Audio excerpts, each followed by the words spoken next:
Boa noite, pessoal. Tudo bem? Meu nome é Fabiana Bagarolo, eu sou cofundadora da Raise Hands Marketing de Audiência. É um prazer tê-los aqui conosco esta noite para termos um papo reto sobre marketing de audiência e as mudanças na comunicação. Nessa noite, nossos convidados são Vanessa Brizola, da Radar Marketing, Fabrício Pierres, da SC Inovas, Adelson Sá, da Acontecendo aqui, Jimmy e Ferrari, da Raise Hands. Tenham todos uma excelente noite. É isso aí, pessoal. Obrigado pela presença de todos. Realmente, a gente está muito feliz de estar realizando mais o Meetup, a 3ª edição. E eu espero que todos vocês possam aproveitar muito do conteúdo que vai ser compartilhado aqui hoje.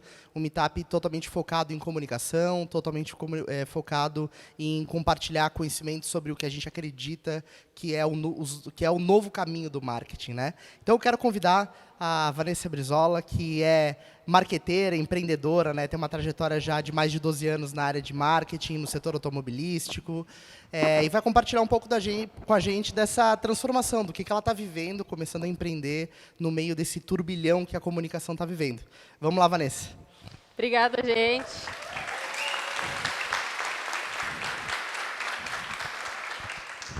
Tudo bem? Primeiro, agradecer o pessoal da Raise. Eles me fizeram um convite para falar aqui e também para ser mediadora. Então, vou estar aqui direto. Vocês vão ver a minha figurinha aqui. Antes de me apresentar e falar um pouquinho da minha história, eu queria fazer uma pergunta aqui. Alguém já procurou no Google o que é um Meetup, além de mim? Todo mundo sabia o que é um Meetup? E nenhuma vez você procurou no Google? E Meetup Test? Então, a Raise Hands criou Meetup Test. Mais um termo novo de marketing para a gente. E eu até brinquei com eles. Estão inovando mais ainda. Aí o Jimmy me explicou, não, Vanessa, aqui teste é que no ambiente de teste a gente consegue... Se errar, está tudo bem, a gente está no caminho. Né? Pessoal, gente, vocês são muito... para a Frentex, me senti uma velha aqui agora, que legal. Eu vou fazer uma pesquisa rápida aqui, só para me entender que público que a gente está falando, que com exceção do meu pai e da minha mãe, que está aqui sem saber nada, somente para ver a minha figura, é só para me entender com quem que a gente está lidando aqui e a forma com que eu vou passar a mensagem. Empreendedores, tem aqui? Bastante. Profissionais de comunicação e marketing, tem? Estudantes. Tem também. O que eu não citei? Legal. Então, a gente está falando para um público que já conhece. Isso é importante. Vou começar a falar um pouquinho da minha história, que começou, apesar dessa carinha novinha, que vocês estão vendo, essa cinturinha aqui, fabricada pelo Daniel. Eu comecei a minha história há mais de 12 anos atrás. Eu falo 12 para não ficar tão feio, que sou mais velha que isso. Tudo bem, Maristela? Bem-vinda. Comecei há mais de 12 anos atrás na área de comunicação.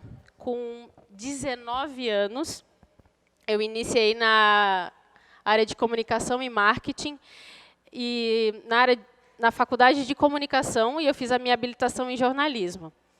Nunca exerci a profissão de jornalista, na verdade, meu português foi muito ruim, e há pouco tempo eu descobri também que tem um déficit de atenção, vai ver que tudo isso, né, superação a cada dia. Quando eu iniciei na área de comunicação, meu primeiro emprego foi vender anúncios para guia telefônico local. Alguém se lembra disso, que existiu? Na época, um anúnciozinho desse tamanho de guia era um anuário, e o guia de telefônico local ele custava R$350. Eu sei porque eu batia de porta em porta lá.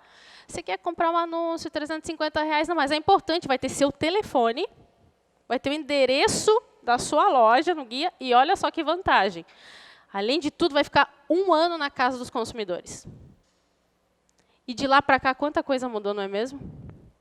Guia telefônico não existe mais, a gente nunca mais viu por aí.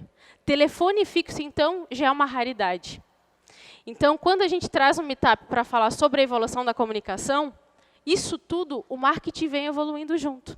A forma como a gente vende, a imagem da empresa, a imagem do consumidor e hoje, com as redes sociais, principalmente a nossa própria imagem. Né? Então, desse meu primeiro emprego, que foi de vendedora de guia telefônico, que não durou muito, graças a Deus, que eu sou péssima vendedora, eu sou boa marqueteira, sempre falei isso, eu fui para o meu próximo estágio, que foi na área de cooperativa de crédito. Eu trabalhei boa parte da minha carreira, dos 12 anos, pelo menos a metade no Sicredi. Eu comecei como estagiária, eu fiquei 1 ano estagiando na área, acima de mim tinham 2 assessores, que era o cargo máximo, e outra equipe, né, uma equipe gigante, mais 2 assessores. E depois de 1 ano na carreira na área de estágio, eu aprendi muito, diagramei para os jornalistas que estão aqui no PageMaker, por favor, se alguém lembrar que raio é isso, depois evoluiu para o Corel, é uma evolução, e hoje, então, a gente tem uma infinidade de ferramentas da Adobe. Né? Quando eu fiz isso, nesse 1 ano de carreira, eu fui aprendendo com os 2. Ambos tinham acima de 50 anos e eu era uma menina de 19 anos. Não sabia nada, muito menos do mercado, não sabia o que era vender, a não ser o guia lá e tal. Quando, nesse 1 ano de carreira, depois eu fui efetivada meu primeiro cargo de assistente, e eu não durei 1 ano de assistente, eu já fui efetivada no cargo máximo de assessora. Então, entre 20 e 21 anos, eu já tinha o cargo máximo, o máximo salário da área. E, para quem não tem maturidade suficiente para isso, não tem noção da responsabilidade que tem a área, não sabe da importância do marketing e da comunicação, foi um aprendizado. E me mudei para cá, vou resumir, porque a gente tem um tempo bem curto, e eu falo mais que o Homem da Cobra. Me mudei para cá, tive a felicidade de conhecer o mercado automotivo. Trabalhei por 5 anos e meio na DVA, acredito que pelo menos boa parte de vocês conhecem.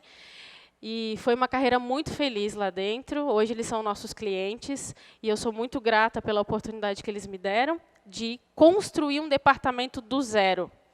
Quando eu entrei na DVA, e essa é a minha história, eu tinha uma mesa na contabilidade. E as ações de marketing eram divididas entre todos. Então, o administrativo fazia, um contador fazia um pouco, a secretária, o vendedor que batia fotos legais fazia também. E nós tínhamos uma agência, na época, que era uma agência de branding, focada em reconstruir a marca da DVA, que deu muito certo também. A marca da DVA era vermelhinha, hoje é um outro posicionamento, e fez um trabalho muito bacana, a agência que ficou por lá. Mas e o foco, então, do mercado automotivo é o foco de varejo. É onde a gente trabalha, é onde a Radar se posiciona hoje. A gente trabalha praticamente com vendas, a gente quer fazer comunicação para vender. Aí, muita gente fala, mas conteúdo vende? Vende também. E foto vende? Vende também. Preço vende? Vende também. Tudo é questão de oportunidade e de estratégia, de conhecer quem é o seu público. E, felizmente, trabalhando esses 5 anos lá, eu passei por todos os intempéries que o pessoal de marketing trabalha, sabe? Desde construção de evento do zero, de fazer carta para presidente, fazer blog, etc. Quando eu entrei em 2014, foi um boom automotivo muito grande. Até então, não se existia, de fato, nas concessionárias, o marketing digital. Eu lembro muito bem isso, que, na época, existia na DVA um Facebook só, que se chamava Mundo DVA, e comportava todas as marcas. Quando eu entrei, a estratégia inicial foi a seguinte, cara, nós estamos trabalhando com marcas premium, Jeep, Mercedes, Chrysler, Dodge, Ram, e o grupo trabalha também com Michelin e caminhões. O consumidor pensa de forma diferente, então a gente precisa evoluir na comunicação também. Então, a nossa estratégia como marketing foi primeiro separar as marcas. Quem é Jeep vai lidar com Jeep. Então, a comunicação Jeep é diferente das outras. DVA Jeep foi criado, Facebook e Instagram. DVA Mercedes-Benz Automóveis, separado de caminhões, que também é outra linguagem, outra comunicação. E, recentemente, no último ano, a gente criou o portal Mundo DVA, que é um portal hoje de notícias, muito bem escrito pela Maristela Amorim, que está ali, faz assim. Então, por que a gente criou um portal de notícias? Na época, pensamos da seguinte forma: as marcas hoje se comunicam com o consumidor de uma forma muito impessoal. Elas são mais geladas na comunicação. Elas tratam o produto, olha só, esse corrimão é liso, né? Para a gente atrair a emoção do consumidor, a gente precisava de algo mais. Então, quando a gente lançou o portal Mundo DVA, foi com o intuito de contar histórias. A gente lançou esse ano, né, antes da minha saída, e a gente contou a história, e aí vem muito casar com o pessoal da Raise Hands, que eles falam muito sobre história, storytelling, etc. A história da Lucimara, que era uma cliente. Ela é uma cliente. A Lucimara, ela é triatleta amadora, ela veio para cá há alguns anos, e ela teve algumas intempéries de saúde, e quando a vida dela parou, ela pensou, cara, eu preciso mudar de vida, preciso fazer uma atividade física e preciso me exercitar, enfim, mudar de vida. E a gente contou a história dela em vídeo e no portal. E aí a pergunta que todo mundo fazia, mas o que isso vai vender? Né? Porque, afinal de contas, o marketing de concessionário é para venda, é botar oportunidade e oferta na mão do consumidor. Quando a gente pensou em contar histórias, a gente pensa na narrativa como um todo. A gente pensa na história, na emoção que aquilo dá. Obrigada. Eu até conversei com a Vanessa sobre essa história da Lucimara, né? Porque, na verdade, o objetivo da campanha, e até vou contar aquilo que tu me contou. Perfeito. O objetivo da campanha foi justamente fazer um link do potencial que o produto, que o carro tem, para estar integrado com a vida da pessoa, com a vida do cliente. E isso tem muito a ver com o que as marcas têm feito hoje em dia, né? Hoje, quando você pega uma marca que faz uma comunicação mais direta e que coloca o cliente definitivamente na narrativa daquele produto, você consegue fazer com que outros clientes tenham muito mais identificação. Então, ela, como você falou, né, triatleta, teve uma questão de superação, precisava de um produto que estivesse adequado, que estivesse adaptado à vida dela. E aí, simplesmente, a DVA, através da Jeep, mostrou tudo que aquele equipamento, aquele produto podia causar de transformação na vida dela. A gente está muito acostumado a um posicionamento de produto, hoje em dia, que produz uma comunicação que não está necessariamente inserida na nossa vida. Até então, isso acontecia desse jeito. Uma comunicação mais fria, né? Mais fria, exatamente. Hoje, os produtos e as empresas estão buscando um posicionamento no sentido de comunicar algo que tenha mais a ver, que esteja mais conectado com aquilo que o público quer. E a gente vai falar muito disso hoje ainda. Voltando à história da Lucimara, o carro, que é o Compass, ele era o pano de fundo, ele era cenário, ele não era o protagonista da história. E não é essa a intenção de ele ser. O carro, ele servia como, na vida dela, de triatleta, ela é empresária, enfim, ele cabia para as atividades dela do dia. Isso tudo a gente contou e divulgou nos meios. A gente não fez uma grande divulgação, porque não era essa a intenção. A intenção era justamente para o cliente da DVA ter mais um canal de acesso, que vem de encontro à pauta que a gente tem, que as empresas estão se tornando canal de mídia também. Esse era um intuito da DVA. Então, a gente criou o portal Mundo DVA para ser um canal de notícias e não só de histórias, lifestyle. E a Maristela pode falar melhor que a gente. Notícias, etc., agenda, tem de tudo. Então, o cliente ele tem mais um canal para saber de tudo nesse portal da Mundo DVA.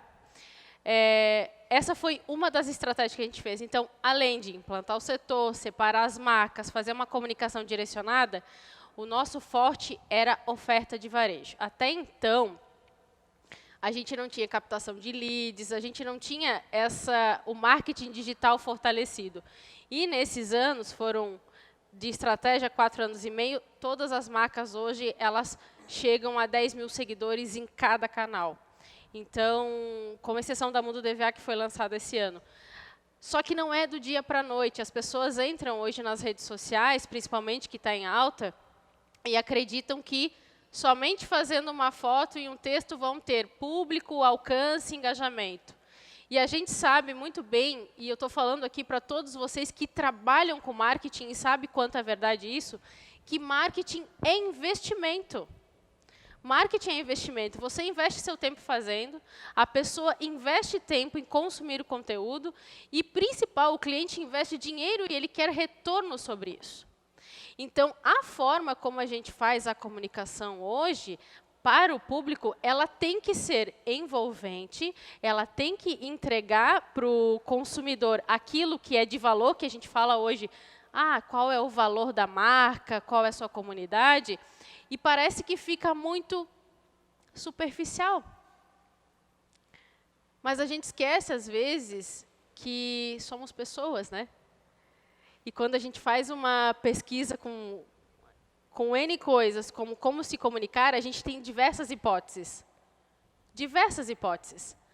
Só que se você se colocar no lugar do consumidor, que você é um consumidor, você vê que a abordagem que você poderia ter feito era diferente. Quando a gente começou a se posicionar um pouco diferente do que as marcas previam, hoje você entra no Instagram, ou no Facebook, ou no site de qualquer marca, se ela for internacional, como o caso do que a gente trabalhava, ela tem um padrão da marca, ela tem uma linguagem, ela é um pouco mais fria. Então, de que forma nós traduzimos a comunicação fria para uma comunicação mais envolvente? E talvez esse seja um ponto de discussão e de desafio para quem é marqueteiro de verdade, para quem trabalha com comunicação, ou para estudante que quer entrar na área. Tenho muitas perguntas de algumas pessoas dizendo como é que eu faço para ganhar dinheiro com marketing? Essa é uma boa pergunta. Quando eu entrei na área, eu sabia que o jornalismo, pelo menos no interior, não ia dar dinheiros. Só tinha um jornal na cidade. Tinha 3 jornalistas. Tinha uma turma de 50 alunos se formando. É questão matemática.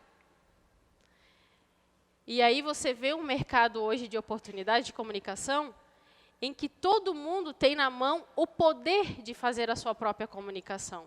O poder de envolver. Hoje, os maiores blogueiros e seguidores não são jornalistas, não são comunicadores. Eles são pessoas normais como a gente, que fazem uma comunicação assertiva e efetiva para o seu público. Então, a pergunta que eu sempre me faço, e faço sempre para a nossa equipe, é: de que forma a gente pode melhorar como marketing a nossa comunicação e chegar até o público? Como eu sou a mediadora, eu vou chamar... E agora vocês me aguentem, né? Eu vou chamar agora o Fabrício Pierres. Isso, já está ali, ó. O Fabrício, eu vou dar um resumo do currículo dele, mas ele vai se apresentar com maior profundidade. É jornalista, fundador do portal de notícias SA Inova, especializado no ambiente de inovação, tecnologia e empreendedorismo digital de Santa Catarina. Em 2 décadas no mercado de comunicação, já me ganhou. Já atuou como repórter, editor de revistas e sites de cultura, coordenador de equipes em agências e agora empreende no segmento digital. Seja bem-vindo. Obrigado, Vanessa. Obrigado, pessoal. Boa noite. Estão me ouvindo? Tá bom o volume? Tá bom? Legal? É muito legal estar aqui. Quero agradecer ao Ferrari, ao Fábio, ao Jimmy pelo convite. Eu participei do podcast umas 2 semanas, foi muito legal. E inspirou assim, algo que eu vou concluir aqui na pauta. Foi muito legal também falar depois da Vanessa, porque tem muita similaridade, né? Eu também sou jornalista, estou um pouquinho mais de tempo de mercado, mas tem muita coisa que a gente vê mudando, evoluindo, né, que eu vou contar um pouquinho aqui. Botei um título, lembrando Glauber Rocha, aí, Jornalismo em Transe, Desafios e Oportunidades para o Futuro da Mídia. Desde que eu me formei, desde que tem alguns colegas e calouros veteranos aqui no palco, a Tati, o Rogério, a Débora, que também não trabalhamos, a gente conhece há muito tempo, o Fred, enfim, desde aquela época, nos anos 90, a gente falava, o jornalismo está acabando, que desgraça, enfim, se sentava no boteco e ficava triste, meu Deus, não vai ter emprego, enfim. Que diria esse vício hoje, né? Tanta coisa acontecendo, né? Mas, ao mesmo tempo, ninguém vê, às vezes, que tem também oportunidades aí, né? como? Onde é que elas estão? O que é isso, afinal? Rápido, o currículo meu, me formei na UFSC em 2001, fiz gestão empresarial no Senac, fundei o portal SC Inova em 2017, a Vanessa já leu um pouquinho, né? Trabalhei com assessoria de imprensa, fui repórter na Gazeta Mercantil, no Jornal Notícia, fui freela da Folha aqui, Folha aqui no estado, na época do Guga. E desde 2000, por aí, me considero um agitador e editor de projetos editoriais online, desde os tempos da internet de escada. Inclusive, foi o meu TCC, na época paleozoica da web. É esse aqui, esse bonito nome aqui, o Malaco. O Fred é um dos corresponsáveis também. Foi meu TCC, a ideia era fazer um site de cultura underground, falando de cultura, cinema, música, enfim.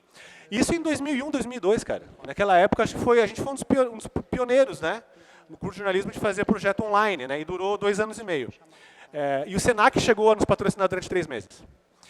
Naquela época não havia conceito de blog, não havia postagens dinâmicas, tipo publicadores, né, CMS, não tinha redes sociais, não tinha Google Analytics, não tinha YouTube, nem tinha podcast, não tinha celular, quer dizer, tinha, mas só servia para fazer ligação cara, e a velocidade era um modem de 56K, né, então imagina, só subir essa HTML ali no ar já era um bom tempo, né?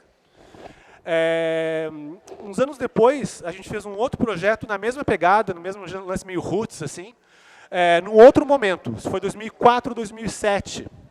Então, Marca Diabo. Outra pegada também, rootzão, assim, mas pode ver que ele já tem um perfil de blog, né? A gente se inspirou muito num blog chamado No Mínimo, que era do Pedro Doria, um monte de caras legais e tal. Então a gente já conseguia fazer atualização uma vez por dia, né? Nessa época, já começou a ter blogs, né? Já começava a ter newsletters, aqui inclusive tem um cadastrinho aqui, muito antes do marketing digital. Redes sociais, já tinha Orkut, já tinha MySpace, já tinha Fotolog, já tinha internet de banda larga, era muito mais fácil subir, né, os materiais e tal. Já tinha alguns publicadores, no CMS, né, a gente usava o Movable Type na época. 2004 tinha Gmail, dava para fazer armazenamento de imagens, e depois surgiu o YouTube, que foi também outra revolução para quem tinha mídia, né. Bem, 2007 a 2017, que é quando eu começo o SC Inova, esses 10 anos eu fiquei um pouco fora, mas aconteceu uma revolução desgraçada que vocês acompanharam, né? Por causa desse bichinho aqui. Inclusive, eu tive meu primeiro iPhone em 2009, durou 1 ano e meio, ele morreu antes do Steve Jobs, inclusive. E nessa época, 2012 em diante, com a popularização de smartphones, enfim, começou a surgir, mudar realmente o nosso dia a dia, né? Por causa também de muita startup, começou a ter digitalização de tudo. Tudo começou a convergir para o celular, né? Todas as redes sociais passaram a ser mídia, né? E se as redes sociais passam a ser mídia, que nem a Vanessa lembrou, quem tem seu canal de YouTube, quem é blogueiro, também começa a ser mídia. As pessoas começam a construir sua audiência, construir sua relevância. O cara pode também ter o seu apoiador, né? Então, assim, muitas vezes as empresas perguntam, onde é que eu vou anunciar? Em publicações, em veículos editoriais, ou nesses influenciadores, né? Então, as agências de marketing começam a derivar aí os seus orçamentos, né? E isso daqui resultou no quê? Num checkmate no modelo tradicional de mídia, que era a venda, né, do anúncio no catálogo do telefônico, no jornal. A gente está justamente na sede do antigo o maior jornal do Estado, né, primeiro, um jornal pioneiro também na digitalização, que ajudou muito a desenvolver o jornalismo na época, né. Mas aconteceu isso, né, veículos fechando, deixando de circular o impresso. E os profissionais, quem trabalhou na imprensa sabe que era difícil, né? Tu fazia 3 matérias por dia, 4 matérias por dia, não tinha tempo para se buscar, enfim, era muito difícil. O jornalista ficou um cara meio sem pai nem mãe, tecnicamente falando, né? Aí, em 2017, passando um pouco desse tempo, na época eu trabalhava na Dialeto Lócio, daqui, ali atrás, e a gente divulgava muita notícia do ecossistema de Santa Catarina e tinha cada vez menos veículos. Poxa, tem cada vez menos jornalistas especializados, né? E eu sentia muito lá atrás, assim, poxa, quando eu trabalhava na Gazeta, no AN, pô, não tem mais aquela estrutura, né? Porque eu acho que as pessoas gostam de histórias, né? E eu senti uma vontade muito grande de começar a empreender justamente ajudando a contar muitas dessas histórias, porque tinha 2 funis. Um funil de muita notícia, muita empresa legal sobre o ambiente de inovação em Santa Catarina, e um funil cada vez menor, que eram os veículos, espaços e formas de levar. A gente estava em Santa Catarina, a gente está em Santa Catarina, um estado pequeno, que as pessoas não dão muita bola, Né? Então, assim, se tu for vender uma notícia de Santa Catarina e uma de São Paulo, é mais difícil. Né? Então, eu pensei em criar algo bem segmentado e bem territorialista. O que acontece no ambiente de inovação de Santa Catarina? O diário cobre? Cobre, mas ele cobre tudo. Os portais de economia, não sei o quê, a Noticenter, cobre, mas não cobre tudo. Então, é isso que mais ou menos me deu a ideia. Né? Por que eu não vou empreender no jornalismo segmentado, utilizando os valores editoriais dos velhos tempos, com as novas ferramentas e os novos canais digitais? Então, eu criei, em 2017, o SC Nova. Essa é uma matéria recente, até, dos 2 meses atrás, até, que justamente é isso. É um panorama, né, do que acontece nas empresas. A gente fala de pessoas inovadoras, a gente fala de movimentos de negócio, a gente fala de movimentos da sociedade, porque hoje as prefeituras, o governo também quer inovar, a sociedade, as OCIPs, enfim. Né, opinião, que artigos, então começou por aí. Né. Esses são alguns exemplos de matérias. Aqui o pessoal da FIDS, que fica aqui em cima, né, a Startup Summit, cobertura de eventos. Né? E a web contemporânea é isso, né? Redes sociais, podcast e vídeo, os SC Nova Talks, que a gente, junto com o Raise Hands, fez uns pilotos, newsletters, enfim, hoje tem muita forma de tu desenvolver o teu conteúdo e disseminar para a tua audiência. E qual era a proposta de valor disso? Era muito clara. Eu via mais ou menos como... Se aqui fosse o evento da RD, seria um funil. Aqui é diferente. Aqui são várias bolotinhas. A maior delas, era a primeira proposta, a primeira tese era: queria levar informações a uma base qualificada de leitores. Quando você quer uma base qualificada, não adianta só fazer baixa release. Tu tem que saber do que está falando, tem que ouvir, mesmo que tu escreva menos, publique menos, mas escreva mais denso. Então, eu queria que aquilo ali, eu botava 2, 3 matérias por semana só, mas as matérias eram mais densas. Também por questões de SEO, enfim, um monte de coisa. A partir dessa base, servir como referência externa sobre a inovação feita em Santa Catarina. Quando a gente vê empresas de fora vindo para cá, no Brasil, de fora, é porque alguma coisa aqui tem. Então, uma das teses era, poxa, tem gente de fora que quer saber o que está acontecendo aqui. Eu vou me manter localista, vou me manter territorialista, porque tem muita gente de fora que quer saber o que acontece. E, no final, um outro ponto, é ajudar os players locais a gerar negócios e oportunidades. Quando tu prova o teu valor, tu pode geralmente saber que aí pode ter a tua oferta de monetização.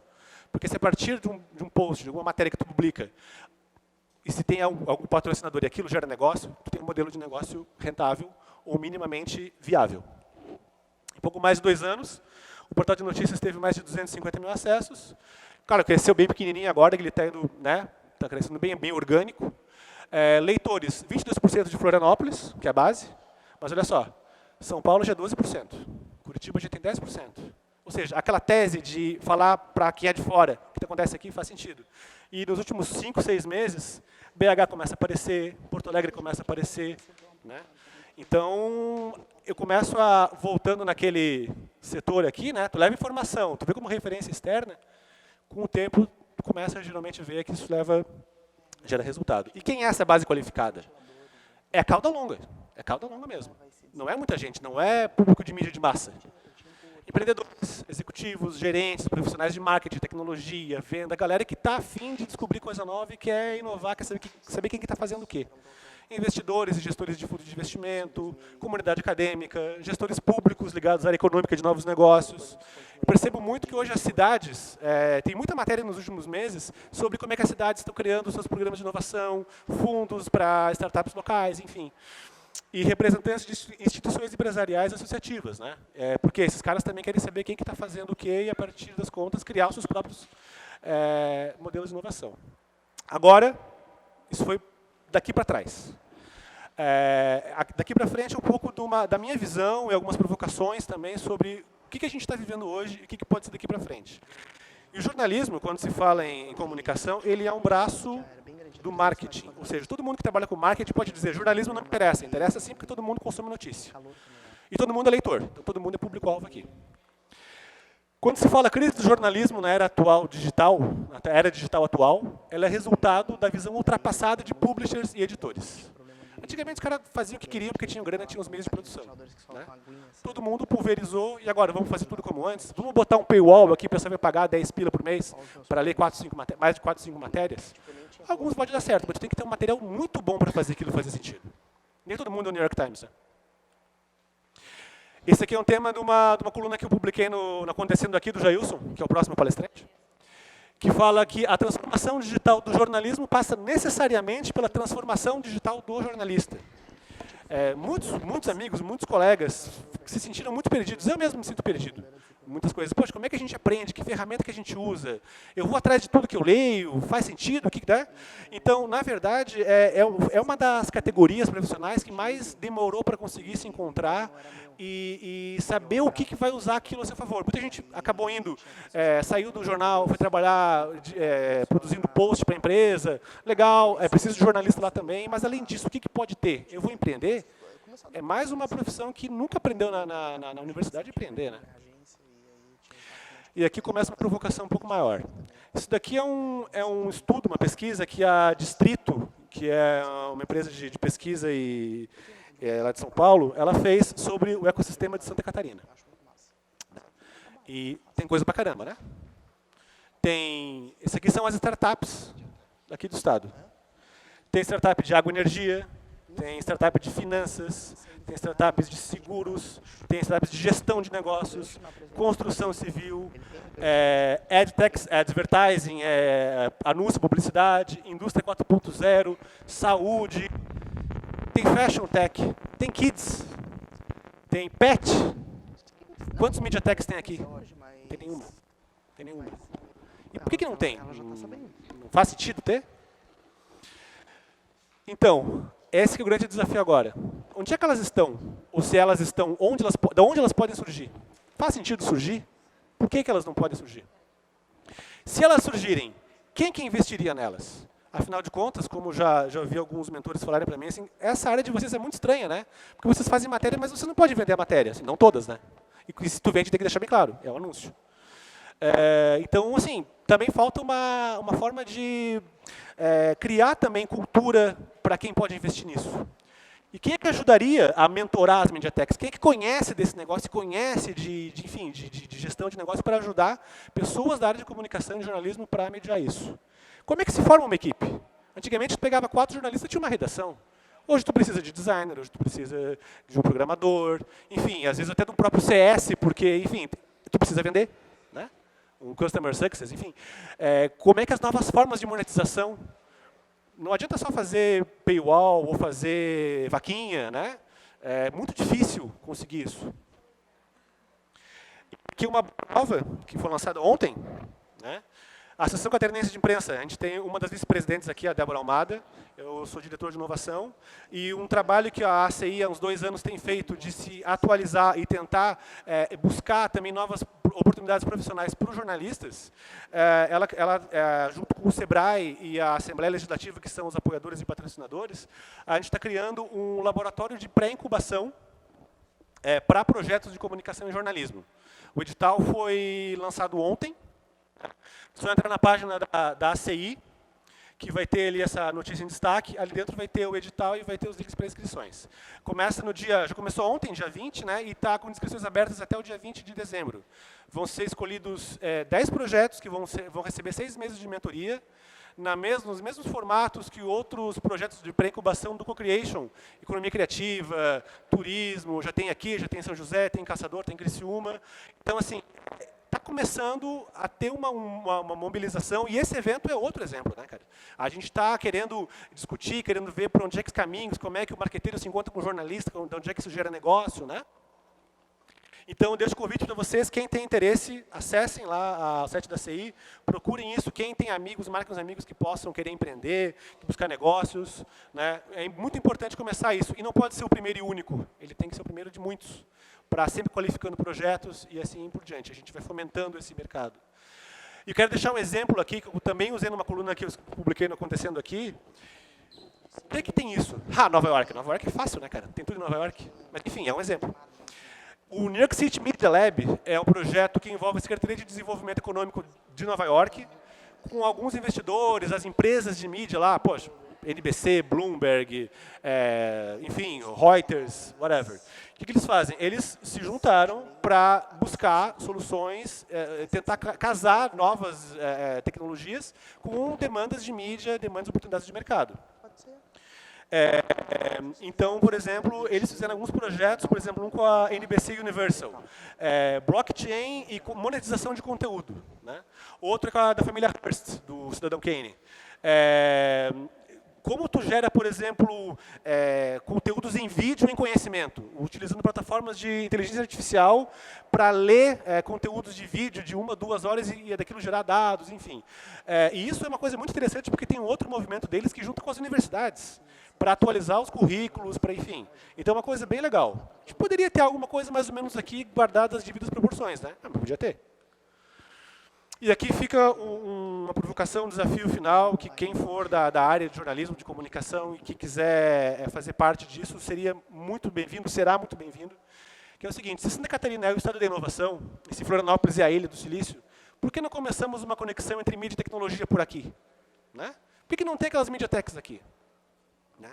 Então, inclusive, junto com a Raise Hands, com o Ferrari, a gente está meio que lançando um grupo ainda de WhatsApp, para começar a juntar empreendedores, pesquisadores, estudantes, enfim, para a gente começar a criar um grupo, né, verticalizado, interessados, empreendedores, quem está na área, enfim, para a gente começar a realmente tentar entender o que está acontecendo e como é que cada um pode se desenvolver. Né? Porque se uma coisa, o ecossistema, se desenvolveu aqui, foram pessoas diferentes unindo, trocando ideias, tomando um chopp, tomando um café.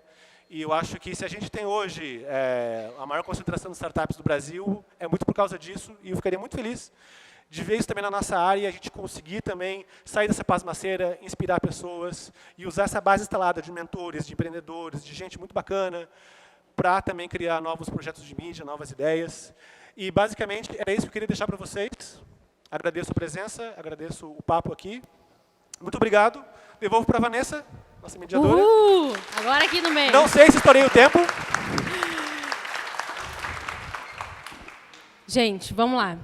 O Fabrício deixou aqui para a gente uma provocação para os profissionais de marketing, principalmente os jornalistas, né, que tem que se reinventar. Mas a gente já se reinventou tanto, não é mesmo? E eu queria só fazer adoro pesquisa, gente. Rápida pesquisa de como vocês consomem notícias, tá? Se for mais de um canal, levanta a mão. Pela TV. Por rádio. Jornal. Internet. Dentro da internet, vamos lá. Portais de notícias. Redes sociais. A gente já imaginou ter isso na nossa vida, gente? Que a gente consumiria notícias por redes sociais? E, mais uma vez, a provocação do Fabrício sobre se reinventar o profissional nada mais do que a forma da comunicação, como tem que ser mais rápida, mais leve, mais ágil. Né? A gente não tem mais tanto tempo. Agora, eu vou chamar o nosso outro palestrante, que é o Jailson de Sá, publicitário, trabalhou na Ogilvy, é isso? Ogilvy, em São Paulo. No Banco Real, trabalhou por 22 anos. Foi diretor executivo da House Agency, do Grupo Real, perdão. Em 1997, fundou a Mexu. Em 2003, lançou o portal Acontecendo Aqui, que todo mundo conhece, né? Em 2004, fundou o Clube de Propaganda e Marketing de Santa Catarina e é detentor de 2 prêmios de colunistas.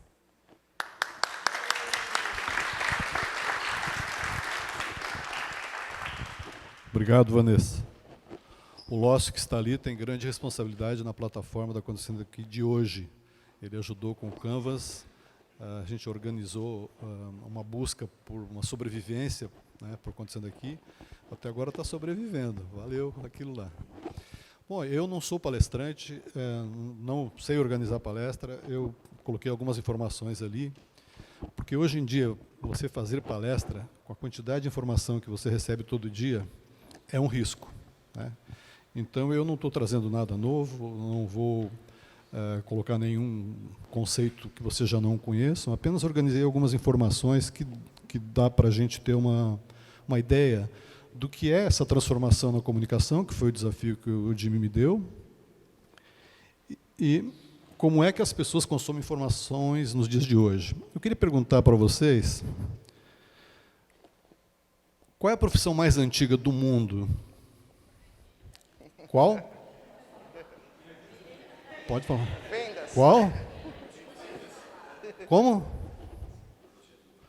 Prostituta? Não, não. Dizem que é a mais, mas não é não. A profissão mais antiga do mundo é a publicidade. Porque se não fosse publicidade, ninguém saberia onde é a zona, né? Então, por isso que... Então, eu sou um publicitário com quase 50 anos de profissão, moro aqui em Florianópolis há 20 anos, morei em São Paulo 30 anos, morei em Porto Alegre 20 anos, e sempre trabalhei com a área de comunicação. Eu estudei em São Paulo, trabalhei, fiz carreira em São Paulo, e trouxe aqui uma leitura de quais são os desafios para a comunicação, para a publicidade, para o jornalismo e para as redes sociais, que são três situações bastante distintas. A publicidade, cada vez mais, as agências internacionais e locais estão se pautando por fazer uma comunicação que tem um propósito. Apenas vender um logotipo, uma marca, um preço, uma oportunidade, já não pega mais. A comunicação tem que partir sempre de um propósito, e o propósito, às vezes, ele tem que ser mais profundo do que o próprio propósito anunciado. Fala-se muito em criatividade. A gente vê muita comunicação hoje nas redes sociais, nas plataformas, de um modo geral, muito parecidas, né?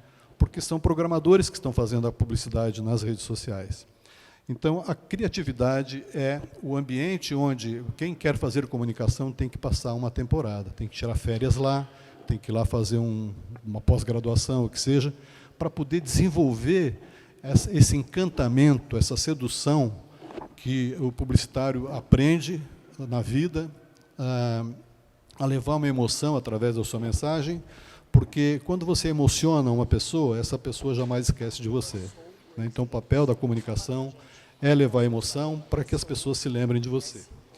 E a transparência, né? A publicidade sempre foi aquela coisa do meia-verdade, vamos seduzir, vamos falar só um pouco, seja honesto, mas não seja tanto, diz uma coisa aqui. Então, hoje, o que se pede muito na publicidade é a transparência.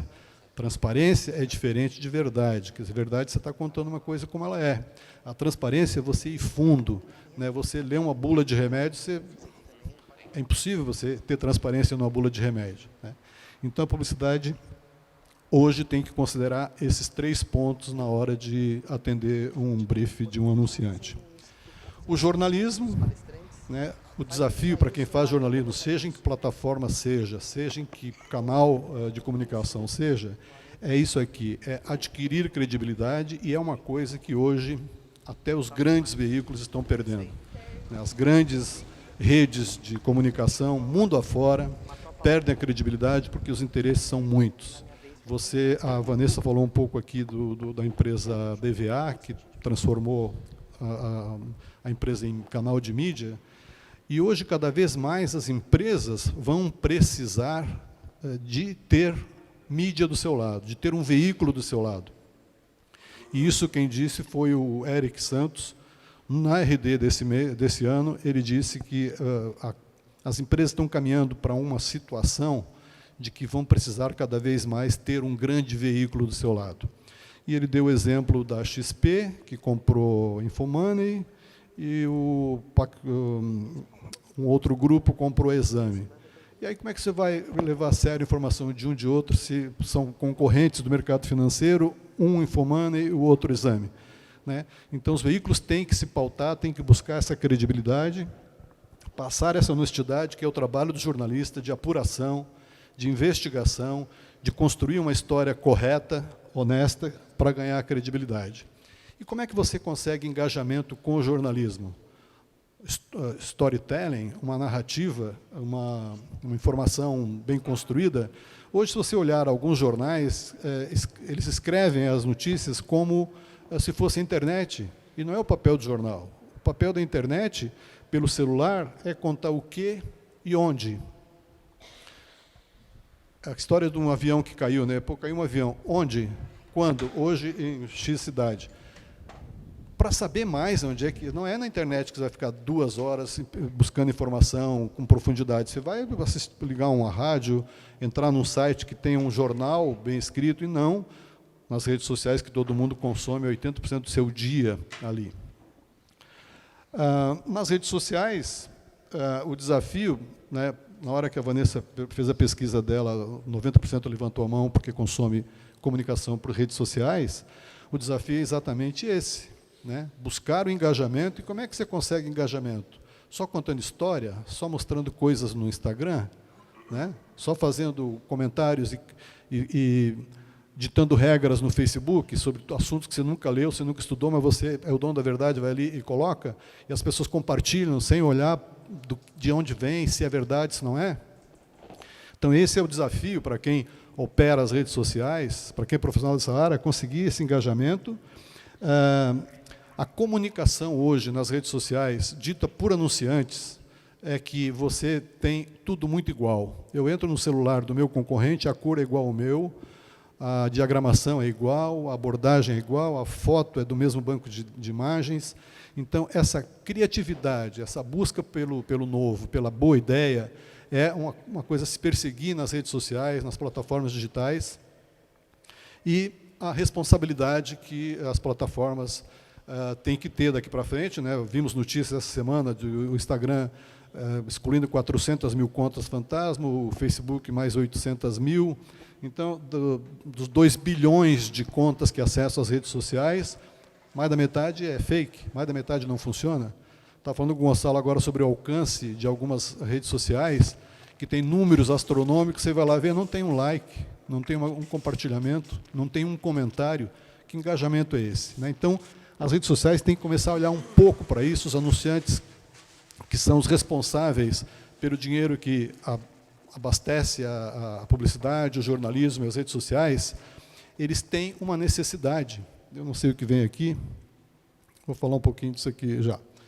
O CMO, né, o cara que é o gerente de marketing de uma empresa, ele tinha, até um tempo atrás, como missão melhorar o ROI da empresa. Esse era o objetivo dele, era gastar o mínimo, conseguir o máximo, negociar desconto, aumentar a frequência, conseguir um ROI sensacional. Esse era o papel dele.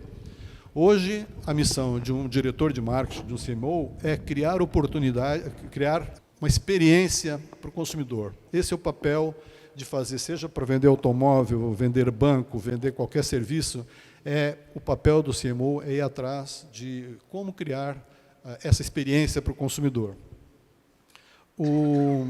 Falar um pouquinho aqui de celebridades e influencers. Celebridades, as pessoas já sabem que a celebridade está ali para ganhar o dinheiro, é um artista, é uma socialite, é um empresário famoso, é um esportista, que está ali fazendo um papel, vendendo com a imagem dele algum produto. O influencer é como eu, né? Então, cada vez mais o papel do influencer passa a ser adotado por empresas do mundo inteiro. A Unilever, por exemplo, que é uma empresa que anunciou que vai cada vez mais utilizar a presença de influencer no seu marketing, coloca o seguinte: somente um influencer consegue entrar na comunidade dele. Somente um influencer fala a língua da tribo dele. Não é uma celebridade. Então, a celebridade não é mais o carro-chefe de uma comunicação. Cada dia mais o influencer toma o lugar da celebridade. Então, assim, de novo, engajamento, responsabilidade, falar do seu jeito. Como a diretora do Sabão em Pó Omo falou que ela usa realmente os influencers, deixa o influencer falar do jeito dele, da maneira que ele ou ela costumam falar, mas com as palavras que ela, diretora de marketing, coloca para eles dizer. Porque se deixar o influencer falar do jeito dele, sai do jeito que você possa imaginar. Então, esse é um negócio que também, quem mexe com marketing digital, pode começar a trabalhar nesse aspecto aqui. Hoje está se falando muito em bolha do comportamento, né? os algoritmos estão hoje facilitando a vida das pessoas de uma maneira que quem tem menos de 30 anos já não sabe mais pesquisar. A garotada, o nativo digital, tem tudo facilitado, tudo mastigado. Então, por mais que você busque alguma informação nas redes sociais pelo search, já vem da maneira que você está acostumado. Então, não adianta mais se dizer assim, palavra-chave X. Hoje, as pessoas têm que buscar no Google, por exemplo, um conselho. Eles faz quase uma palestra para o Google dizer alguma coisa que ele precisa realmente saber, porque senão vem tudo empacotado da maneira como ele fez. E os mais de 30, que é boa parte de que está aqui. O mais de 30 aprendeu a pesquisar, ele sabe buscar, ele não tem essa caixinha da bolha do comportamento, e ele foi treinado por uma humanidade, por uma humanização na comunicação, que a molecada, o mais jovem, não tem. O mais jovem é dedo para cá, dedo para lá, impaciência, 5 canais ao mesmo tempo, 10 janelas abertas, fone de ouvido e pau na máquina. Como você vai conseguir conversar com as gerações futuras? Esse é um desafio para quem faz comunicação, é conversar com a gurizada que está aí com 10, com 12, com 15 anos. Quem tem filho, que já está mexendo nos aplicativos, sabe que é um negócio assim, daqui 1 ano, ou 2, ou 3, você não consegue mais conversar, né?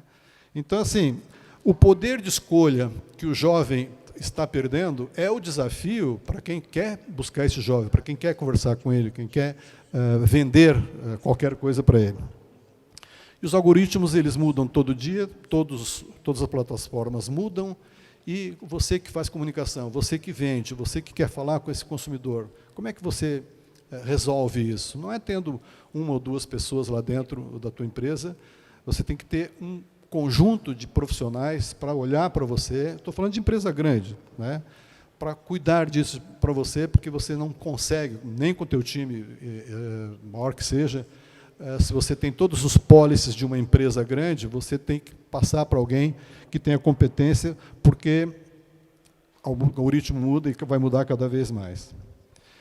Aqui tem o negócio de produção de conteúdo. Hoje, todo mundo que tem um celular, que tem um smartphone, é uma Rede Globo, é um Estado de São Paulo, é uma Veja, porque eu posso perfeitamente sair com a câmera, entrevistar, filmar, transmitir ao vivo, armazenar informação, fazer tudo com qualidade boa. Se eu souber escrever, se eu souber conversar, eu estou gerando de qualquer lugar do mundo, né? Então, o que se deve fazer quando você estiver produzindo conteúdo é você pensar em multicanal. Você faz uma matéria que você vai usar o vídeo no seu YouTube, na sua plataforma própria da empresa. Você usa uma ferramenta que transforma o áudio desse vídeo num podcast, você joga isso também no Spotify, joga no teu canal, nas tuas comunicações, e você tem ferramenta que transforma aquele áudio em texto, e você pode publicar, pode editar uma matéria para publicar no outro canal. Essa é a tendência do produtor de conteúdo, é pensar multicanal, né? Esse aprender para o futuro é o desafio que foi colocado pelo RES aqui na RD, de que o produtor de conteúdo tem que começar a aprender a fazer conteúdo para os filhos dos produtores de conteúdo. Porque a coisa é tão grande, é tão veloz, é tão rápida, que daqui a pouco, se você não começar a aprender a construir conteúdo para jovens, para a criançada, lá na frente você vai perder seu emprego, você não vai ter lugar se você achar que dessa maneira que você está, na zona de conforto, você vai ter uma sobrevida.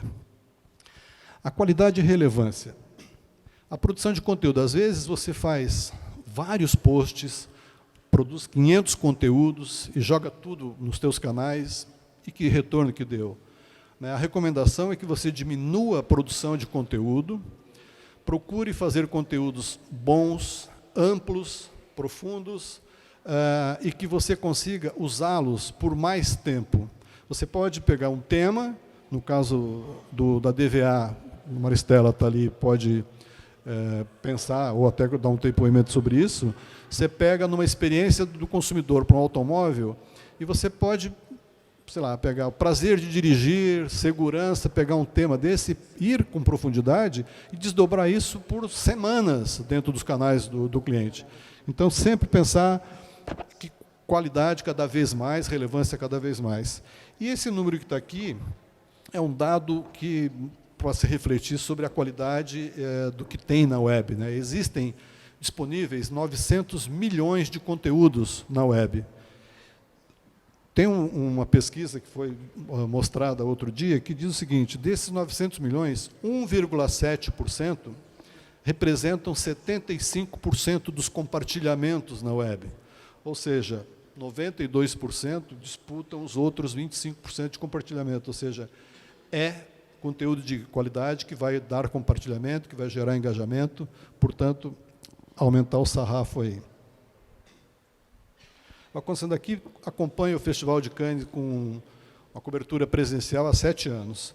Eu peguei os pontos mais recentes dele sobre os recados depois do festival de uma semana, né? Que cada vez mais a criatividade vai ter que entender de dados e fazer as análises preditivas, né? Cada vez mais o publicitário tem que ter noção de programação. Se ele não tiver um mínimo de noção de programação, ele não sabe se aquela ideia vai dar certa, se aquilo vai gerar resultado. Ele tem que ter, portanto, um pouco de experiência nesse assunto. Antigamente, quem trabalhou com marketing, ou trabalha com marketing, sabe que você usava um trabalho da Nielsen, feito no ano passado, tabulado, entregue há 6 meses, para fazer o plano de 2020. Estaria trabalhando com dados de 2 anos atrás. Com a velocidade de informação, com a quantidade de informação, com as mudanças que ocorrem nos meios de comunicação, você tem que ter um pouco de conhecimento sobre as análises preditivas, porque marketing preditivo, publicidade preditiva e vendas preditivas. Isso aqui é o recado do festival de criatividade mais famoso do mundo. Eles colocam essa observação de que as pessoas estão ficando digitais. O que são pessoas digitais? Tudo é feito pelo celular, tudo é feito eletronicamente. No entanto, as empresas não são digitais. As empresas fecham às 18 horas, o call center não funciona no sábado, e eu estou na televisão, estou vendo na internet, recebo um push não sei do que, quero interagir, porque eu sou digital, eu só consumo ali, mas a empresa não está digitalizada. Então, as empresas têm que começar a pensar em também se transformarem em empresas digitais, porque as pessoas estão cada vez mais digitais. A inteligência artificial e o Big Data já é uma realidade, né? Tem muitas empresas aqui em Santa Catarina mesmo já fazendo o uso de inteligência artificial, né? Vários segmentos de mercado. O propósito social. Esse é um recado que Cannes diz o seguinte: você tem que descobrir uma causa à qual a sua empresa tem afinidade, que esteja no DNA dela. Não adianta ela dizer, eu vou levantar uma bandeira, agora eu vou proteger não sei o que, as baleias e tal, se você faz outra coisa errada. Tem que ver como é que as pessoas percebem a tua marca, como é que o consumidor enxerga você, e daí você, então, buscar uma causa que realmente fique adequada a você. Então, esse propósito social é importante, cada vez mais as empresas estão buscando, porque isso está sendo cada dia mais exigido pelo consumidor, pela população. E a escolha da causa tem que estar diretamente ligado a isso. Os recados do Vale do Silício. Isso eu trouxe desses 3 dias da RD aqui. O que deu para perceber, a primeira colocação deles aqui de desaceleração, eu ouvi isso em Cannes também, já em 2017. O Festival de Cannes, quem conhece festivais internacionais famosos, importantes, concorda com o seguinte: vão para esses eventos as pessoas mais destacadas da empresa. Então, em Cannes tem 15 mil pessoas, né?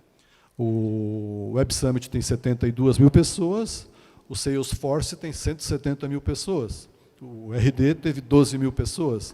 Então, quando você vai para eventos desse tamanho, desse porte, você tem lá na frente, no palco, conversando com você, as pessoas mais preparadas, as pessoas que estão levando o novo, a tendência, né? O que é mostrado em Cannes fica por 2 anos repercutindo no dia a dia dos profissionais.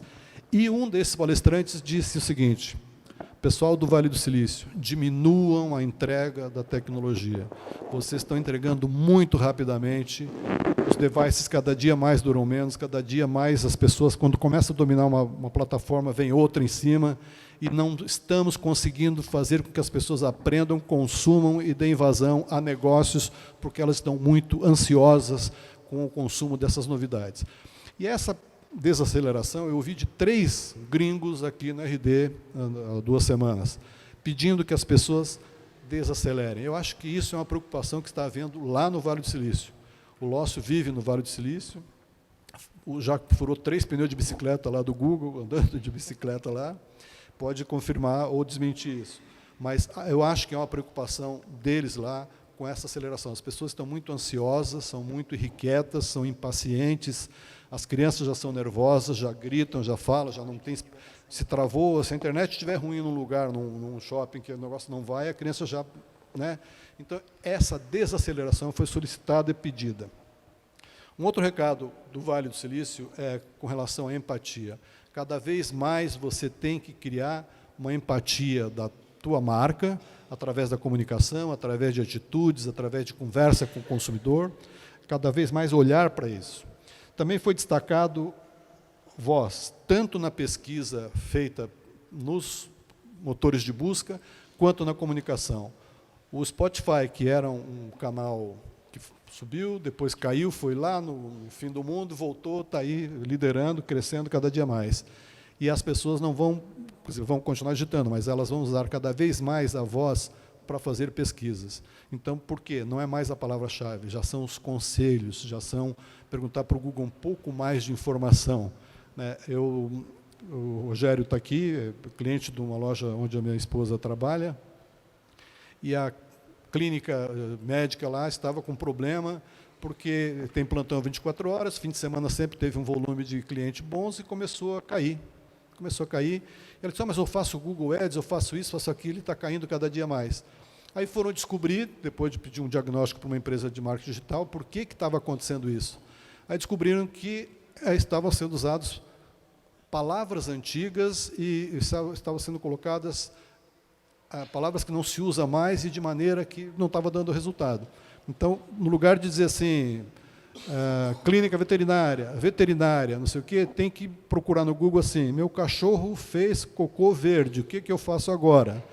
O gato miou em dó menor, será que se eu der uma gota, não sei do que, ele late ou mia de outro jeito? É dessa maneira que, então, as pessoas não vão escrever daqui a pouco, é tudo na voz. Então, prestem atenção nessa busca por voz, criem as suas artimanhas para pesquisar. Dizem que existe 140 mil hashtags banidas da web. Para você conseguir ter as 140 mil hashtags banidas da web, você tem que ter um programa que vai buscar isso, vai demorar uma eternidade, e aí você faz no sistema de busca, né, 140 mil, para ver se você está usando a hashtag bombinha, se essa é banida. Porque quando você usa a hashtag banida no Instagram, por exemplo, o teu conteúdo não sai do chão, não sai do lugar. Então, esses são os desafios que quem trabalha com marketing digital tem todo dia. E a humanização. Esse também foi um recado, assim, humanizem a sua comunicação. Façam que as pessoas se sintam envolvidas, que a marca tenha uma personalidade voltada para elas, que a marca se preocupa realmente com elas, não da boca para fora.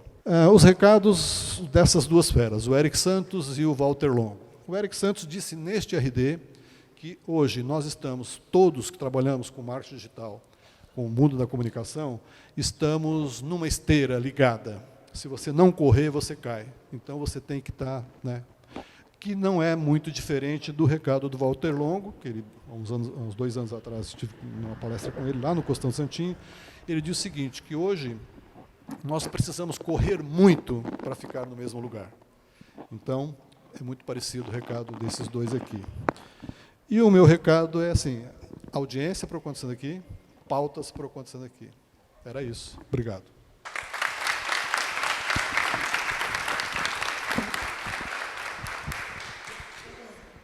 Jailson deu para a gente uma aula de marketing digital, né? Antes de eu chamar os nossos últimos palestrantes, e não menos importante, né, são os donos da noite, vamos dizer assim. Eu gosto de fazer as minhas enquetes, né? Vamos lá. Eu acho que o Jailson colocou bem que o desafio das empresas é ser empresas digitais, ou seja, a gente quer soluções 24 horas por dia em qualquer momento, né? Já que somos cada vez mais digitais. Quem gostaria de ter serviços de uma empresa, enfim, 24 horas por dia? Levanta a mão. Quem gostaria de prestar esse serviço? Vocês entendem o contraponto? Porque, como eu coloquei antes, nós não nos colocamos no lugar do consumidor ou de quem vai fazer, né? Como consumidor, eu quero. Agora, se eu tiver que prestar serviço, eu vou fazer? Então, o recado do Vale do Silício, talvez de desacelerar, seja para a gente pensar, né? Mas agora eu vou chamar, que rufem os tambores, por favor, Fábio Ferrari. É o investidor anjo e empreendedor serial. Foi um dos fundadores, que tu vai falar o nome, Agora Sistema. Sim. Isso. E atualmente está focado na experiência de geração de audiências através da criação da empresa Handens. Por favor, Fábio.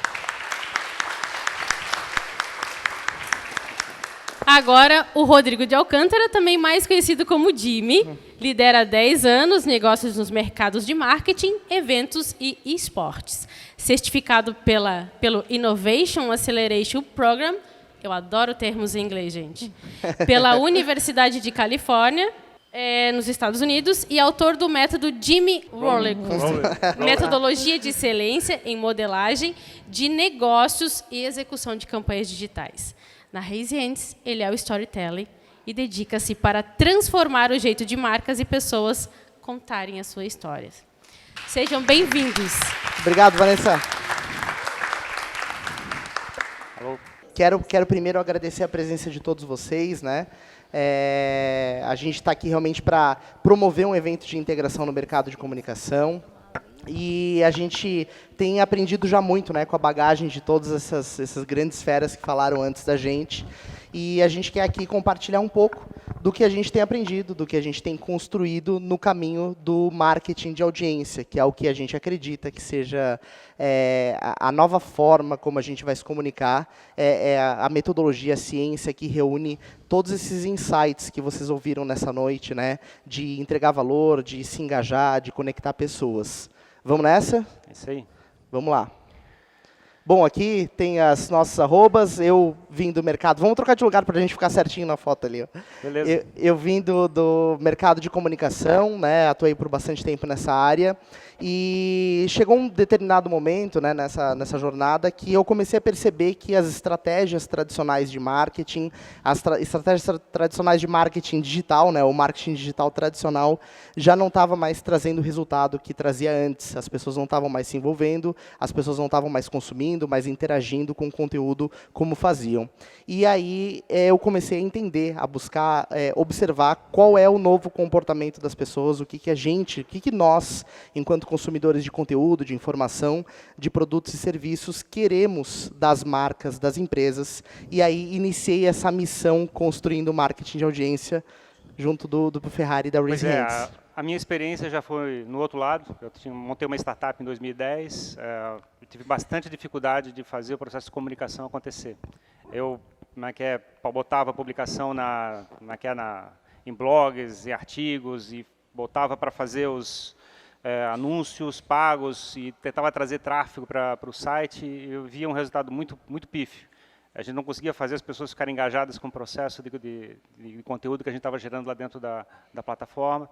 As estratégias de pagas que a gente fazia, não conseguia vingar. O conteúdo que a gente fazia era difícil de ser consumido porque era um produto de tecnologia muito específico para uma demanda legal.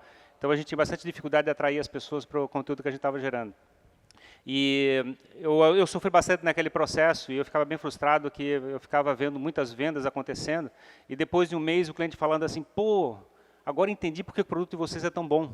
Eu ficava indignado como é que o vendedor não conseguiu entregar isso, ou como é que é o nosso conteúdo que foi entregue antes, não conseguiu passar essa diferenciação que o produto tinha para o mercado. Então, você imagina que, então, de repente, o cara não estava verificando o brand, não estava verificando o valor do produto. Ele estava simplesmente achando o produto que estava com o melhor preço. E me deixava frustrado. E esse processo como um todo levou agora para a formação de uma outra empresa. E eu estava tentando trabalhar o mercado B2C.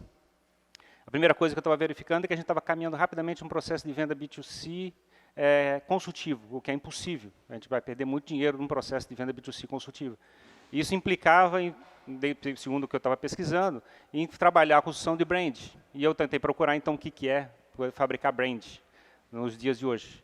Como é que você faz uma startup fabricar um brand e trazer o teu público para que você consuma o teu conteúdo, consuma o teu produto, no caso, né? É isso. E o legal dessa mistura é porque a gente está aqui na frente com os dois lados da mesa, né? Quem sempre vendeu marketing e quem comprava marketing. E nem para um lado nem para o outro a coisa estava funcionando como deveria. Então, o bacana do processo como um todo, que a gente estava discutindo sobre esse assunto, é que a gente está vendo um processo de inflexão.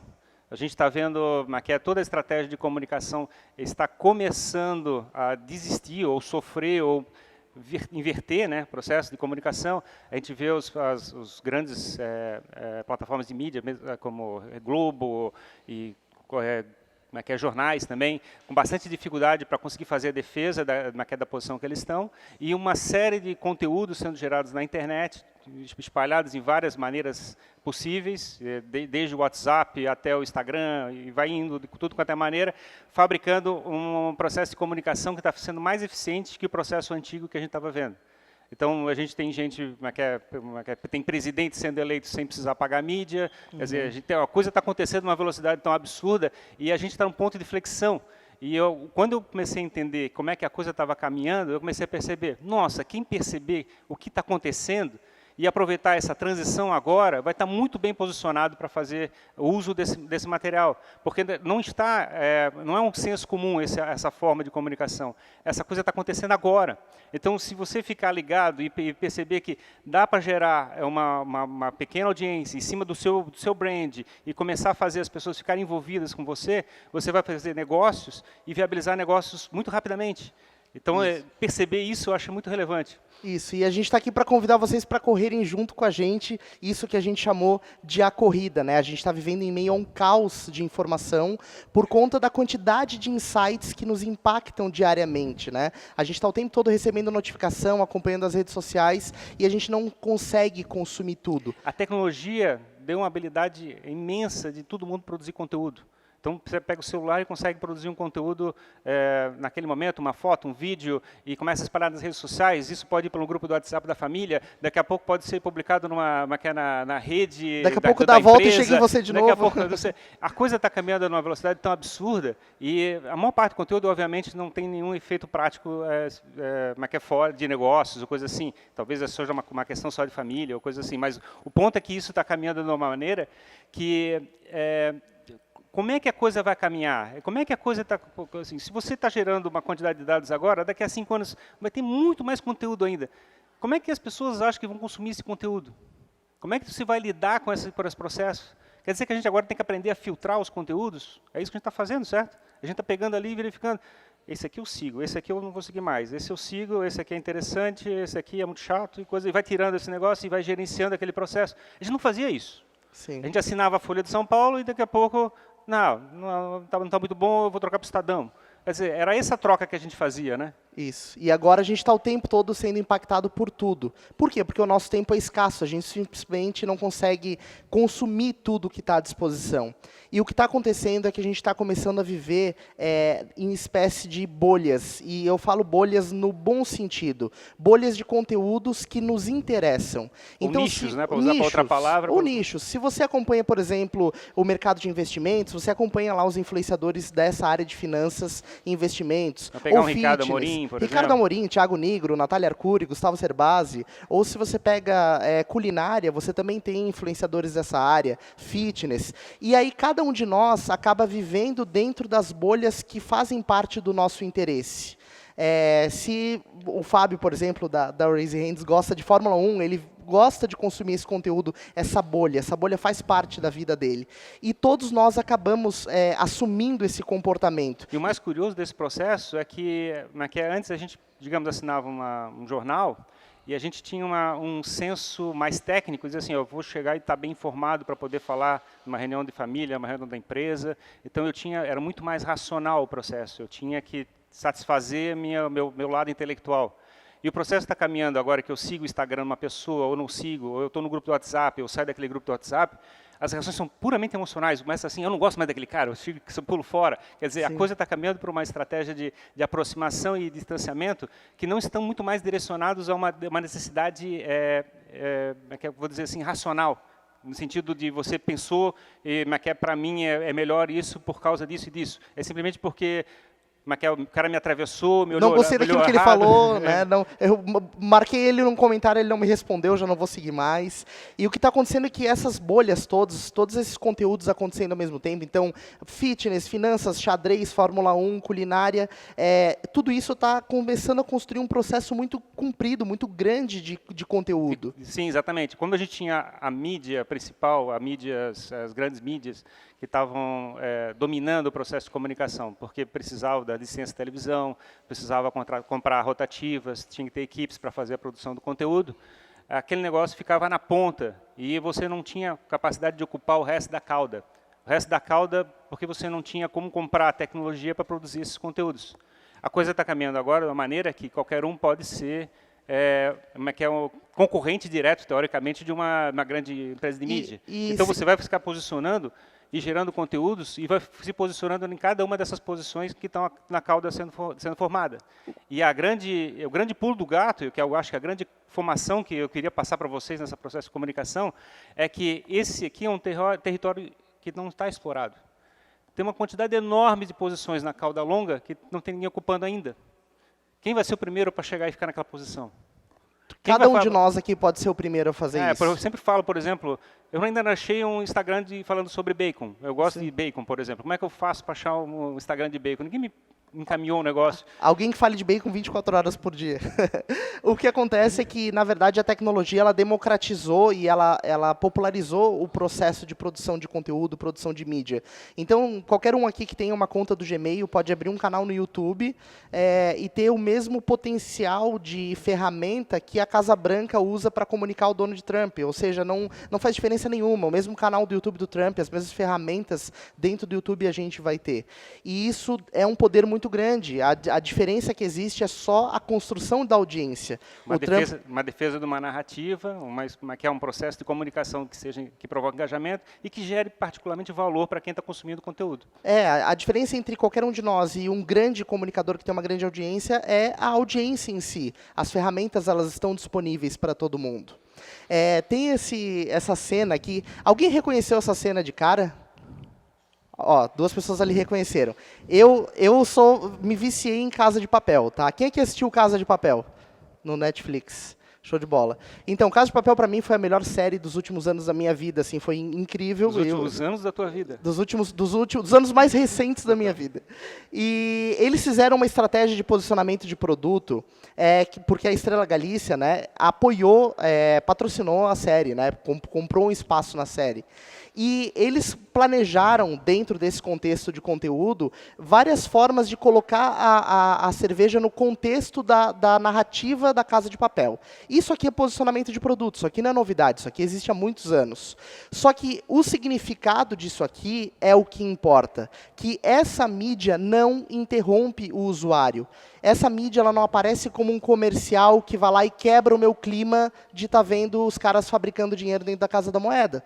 Imagina, eu tô lá assistindo, o Berlim vai lá, vai fazer alguma coisa muito impactante, e aí, pum, me interrompe e entra um anúncio da Estrela Galícia. Eu ia ficar puto, o anúncio ia me atrapalhar.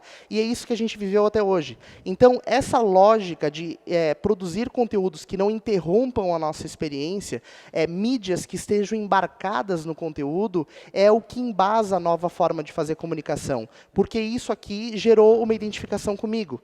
Isso aqui me estimulou a assistir a próxima temporada de Casa de Papel tomando Estrela Galícia.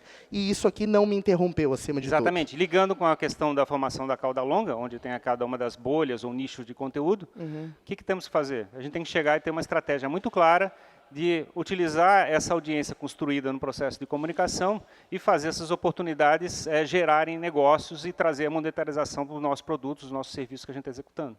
Exatamente. Dentro desse contexto, a gente enxerga um caminho, como fazer parte dessa nova tendência, como produzir um conteúdo que não interrompa, que gere valor e que eu consiga criar a minha própria atmosfera de audiência e de conteúdo, né? A gente tem uma frase que a gente fala na Raise Hands, que é mostrar a cozinha. Historicamente, a publicidade e o jornalismo ele tem uma narrativa mais próxima, né, do fato.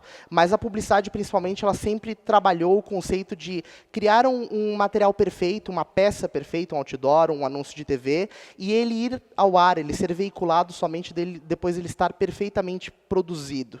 E isso começou a entregar, ao longo do tempo, uma sensação artificial para as pessoas de verem que aquele anúncio não é necessariamente a realidade, que é o que a gente, às vezes, brinca do anúncio de margarina, que tem uma família feliz lá com na mesa do café da manhã com uma margarina, e que isso não se conecta com a realidade do fato do café da manhã corrido que todo mundo faz para sair para o trabalho. E mostrar a cozinha é justamente produzir um conteúdo autêntico, né? É mostrar o que está acontecendo agora, sem filtro, você estar disposto a estar exposto. A ideia, no caso, é você, digamos, você tem um brand relativamente pequeno, e você precisa ter uma estratégia de comunicação e produzir conteúdo de forma rápida, e que provoque engajamento com as pessoas.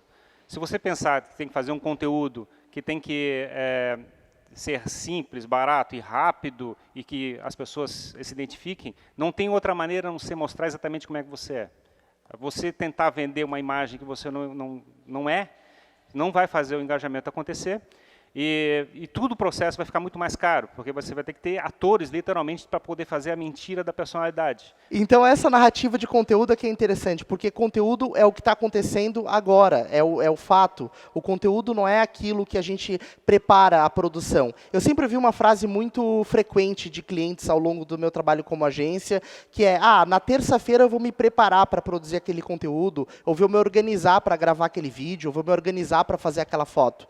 No entanto, conteúdo é isso aqui, ó, conteúdo ao vivo. Vamos lá. Eu vou postar agora no Instagram da Raise Hands, deixa eu ir aqui em cima, ó.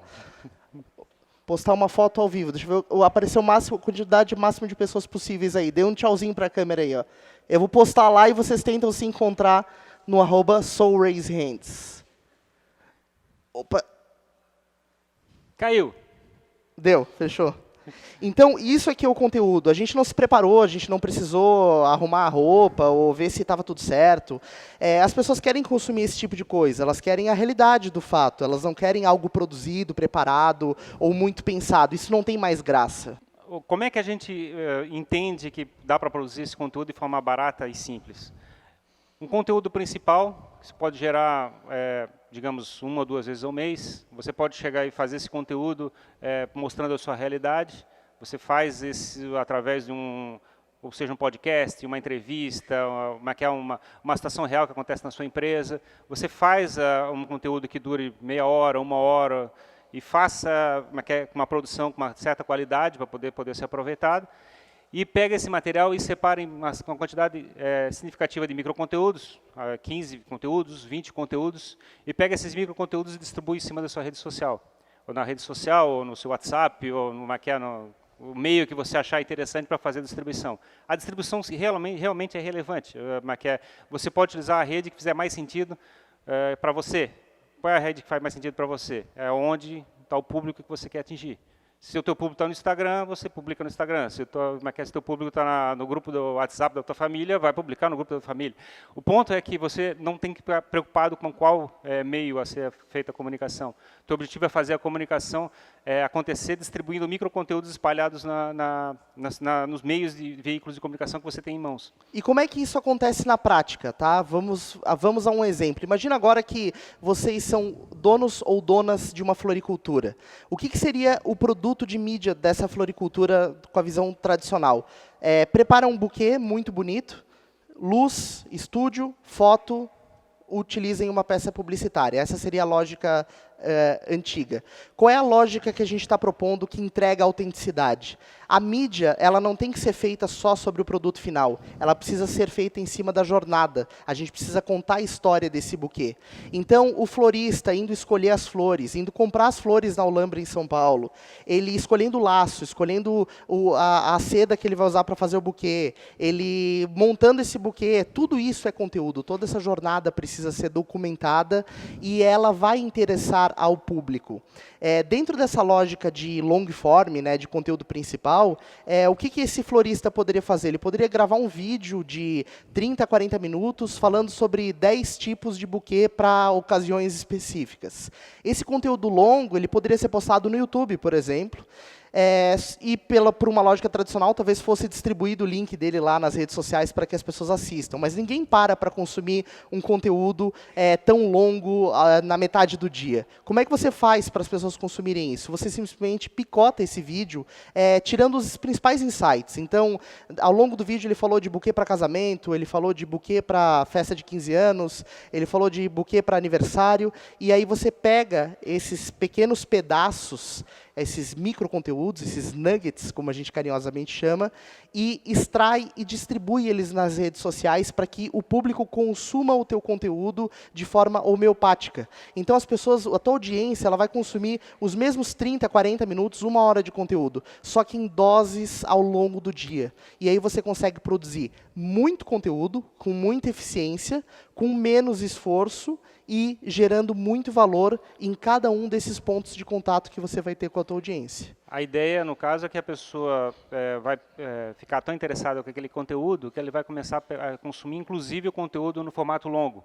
Se você deixar esse conteúdo no YouTube, depois do processo de atração através dos nuggets, você pode ver que as pessoas vão querer consumir o conteúdo inteiro, completo, sem precisar, para ter a narrativa sendo construída no conteúdo principal disponível. Porque quando você fatia em um monte de pedaços, os insights ficam isolados. Mas quando tem a construção longa, você tem uma narrativa sendo contada. Ele tem um drama da vida daquele empresário, tem os problemas que ele está enfrentando, os produtos novos que ele está desenvolvendo. Tem toda uma situação que ele pode defender melhor a audiência. O que é o ponto? O ponto é que você usa os nuggets para chegar e conquistar a atenção da pessoa. Com a atenção, com o processo de defesa dessa atenção, você faz a pessoa sentir falta desse conteúdo. Ele começa já a ficar antecipando que aquele conteúdo está disponível. Isso caminha para um processo de audiências. Quer dizer o seguinte, se a pessoa está chegando e sentindo falta, é porque ele entrou na tua audiência. Porque vai começar a seguir a tua rede social, vai seguir o teu Instagram, vai seguir o teu YouTube, e vai começar a fazer parte desse processo de consumo. E se essa audiência começa a crescer, e começa a ter interação entre as pessoas que estão dentro daquela audiência, começa a fazer comentários, coisa parecida, você começa a crescer para um processo de comunidade, onde as pessoas estão interagindo em cima daquele drama todo que está sendo contado naquela história. Então, o objetivo que a gente quer, como estratégia de trabalho, através de pequenos conteúdos, conquistar a atenção, jogar para uma construção de uma audiência, porque as pessoas começam a assinar o conteúdo que está sendo produzido, e caminho para a construção de uma comunidade, onde as pessoas estão gerando conteúdo através de comentários, informações, e agregando informações e dando ideias para ajudar, inclusive, até o negócio crescer. Exatamente. E a lógica do nugget, né, do microconteúdo, ela tem alguns ganhos, ela tem alguns benefícios. Primeiro, você está tornando o seu conteúdo mais eficiente, né? Quantas marcas, quantas empresas, quantas pessoas não se dedicaram para produzir um vídeo muito bem feito, investiram dinheiro para isso e depois tiveram um resultado de visualização muito baixo porque as pessoas não se engajaram ou porque simplesmente as pessoas não tiveram oportunidade de assistir aquele conteúdo. Então, o nugget ele resolve esse primeiro problema. E o segundo problema que ele resolve é que ele faz com que o algoritmo se torne seu amigo, né? Que você entenda que o algoritmo não está contra você. Ele está, na verdade, a teu favor. Muitas pessoas reclamam disso, né, Ferrari? E dizem, o algoritmo, minha rede social não cresce porque o algoritmo não entrega meu conteúdo, o algoritmo do Instagram está horrível. Porque o teu conteúdo é ruim. Exatamente, Esse é o ponto. O algoritmo diz assim, teu conteúdo é ruim, eu não quero. Ele está fazendo basicamente isso, ele está fazendo a defesa da audiência dela. Ela não vai chegar a estragar a audiência, o Facebook não vai estragar a audiência dele porque tu produz um conteúdo ruim que tu vai empurrar a goela abaixo. Exatamente. Ele quer um conteúdo que cresça a rede dele e para poder chegar e fazer anúncio. para esse negócio crescer, o conteúdo tem que ser interessante. Se isso é interessante para o público que o Facebook bota, é interessante para o nosso público. Então, na realidade, é um ganha-ganha. Todo mundo ganha. Então, é o ponto. O algoritmo está ajudando todo mundo. Esse é o ponto. Exatamente. E quando você produz um conteúdo e você distribui ele de forma fragmentada, e cada fragmento desse gera um valor real, você está fazendo com que o algoritmo, primeiro, entenda que você está querendo impactar as pessoas produzindo um conteúdo de qualidade. E você também está fazendo com que o algoritmo te premie, porque ele vai começar a distribuir mais o teu conteúdo. Quanto mais conteúdo for distribuído, mais pessoas interagem e mais isso volta para você num ciclo virtuoso. Os benefícios dessa estratégia, o que a gente entende que são ganhos nesse sentido? Primeiro, Autoridade é o ponto que você vai começar a defender um grupo, vai ter, de repente, uma construção de uma comunidade, essas pessoas vão começar a interagir e você vai ser reconhecido como alguém que sabe o que está falando. Essa autoridade ele viabiliza o processo de venda depois. Você vai ter uma maneira de chegar e dizer assim, agora compre isso aqui. E ele vai dizer assim, pô, se eu confio no cara para me falar aqueles valores que estão sendo entregues, eu também vou acreditar que aquele produto é bom, porque ele está falando que é para comprar. Exatamente. E a autoridade, ela vira influência, ou seja, a partir do momento que você começou a construir esse senso de que as pessoas sabem que você sabe do que está falando, você começa a ter uma capacidade de influência sobre elas através daquele conteúdo que está sendo gerado. Você torna influência digital, né? Você Exatamente. Essa é a base da palavra influência digital, né? Ela tem um significado que é esse. É a influência a partir da autoridade. O segundo benefício, o engajamento.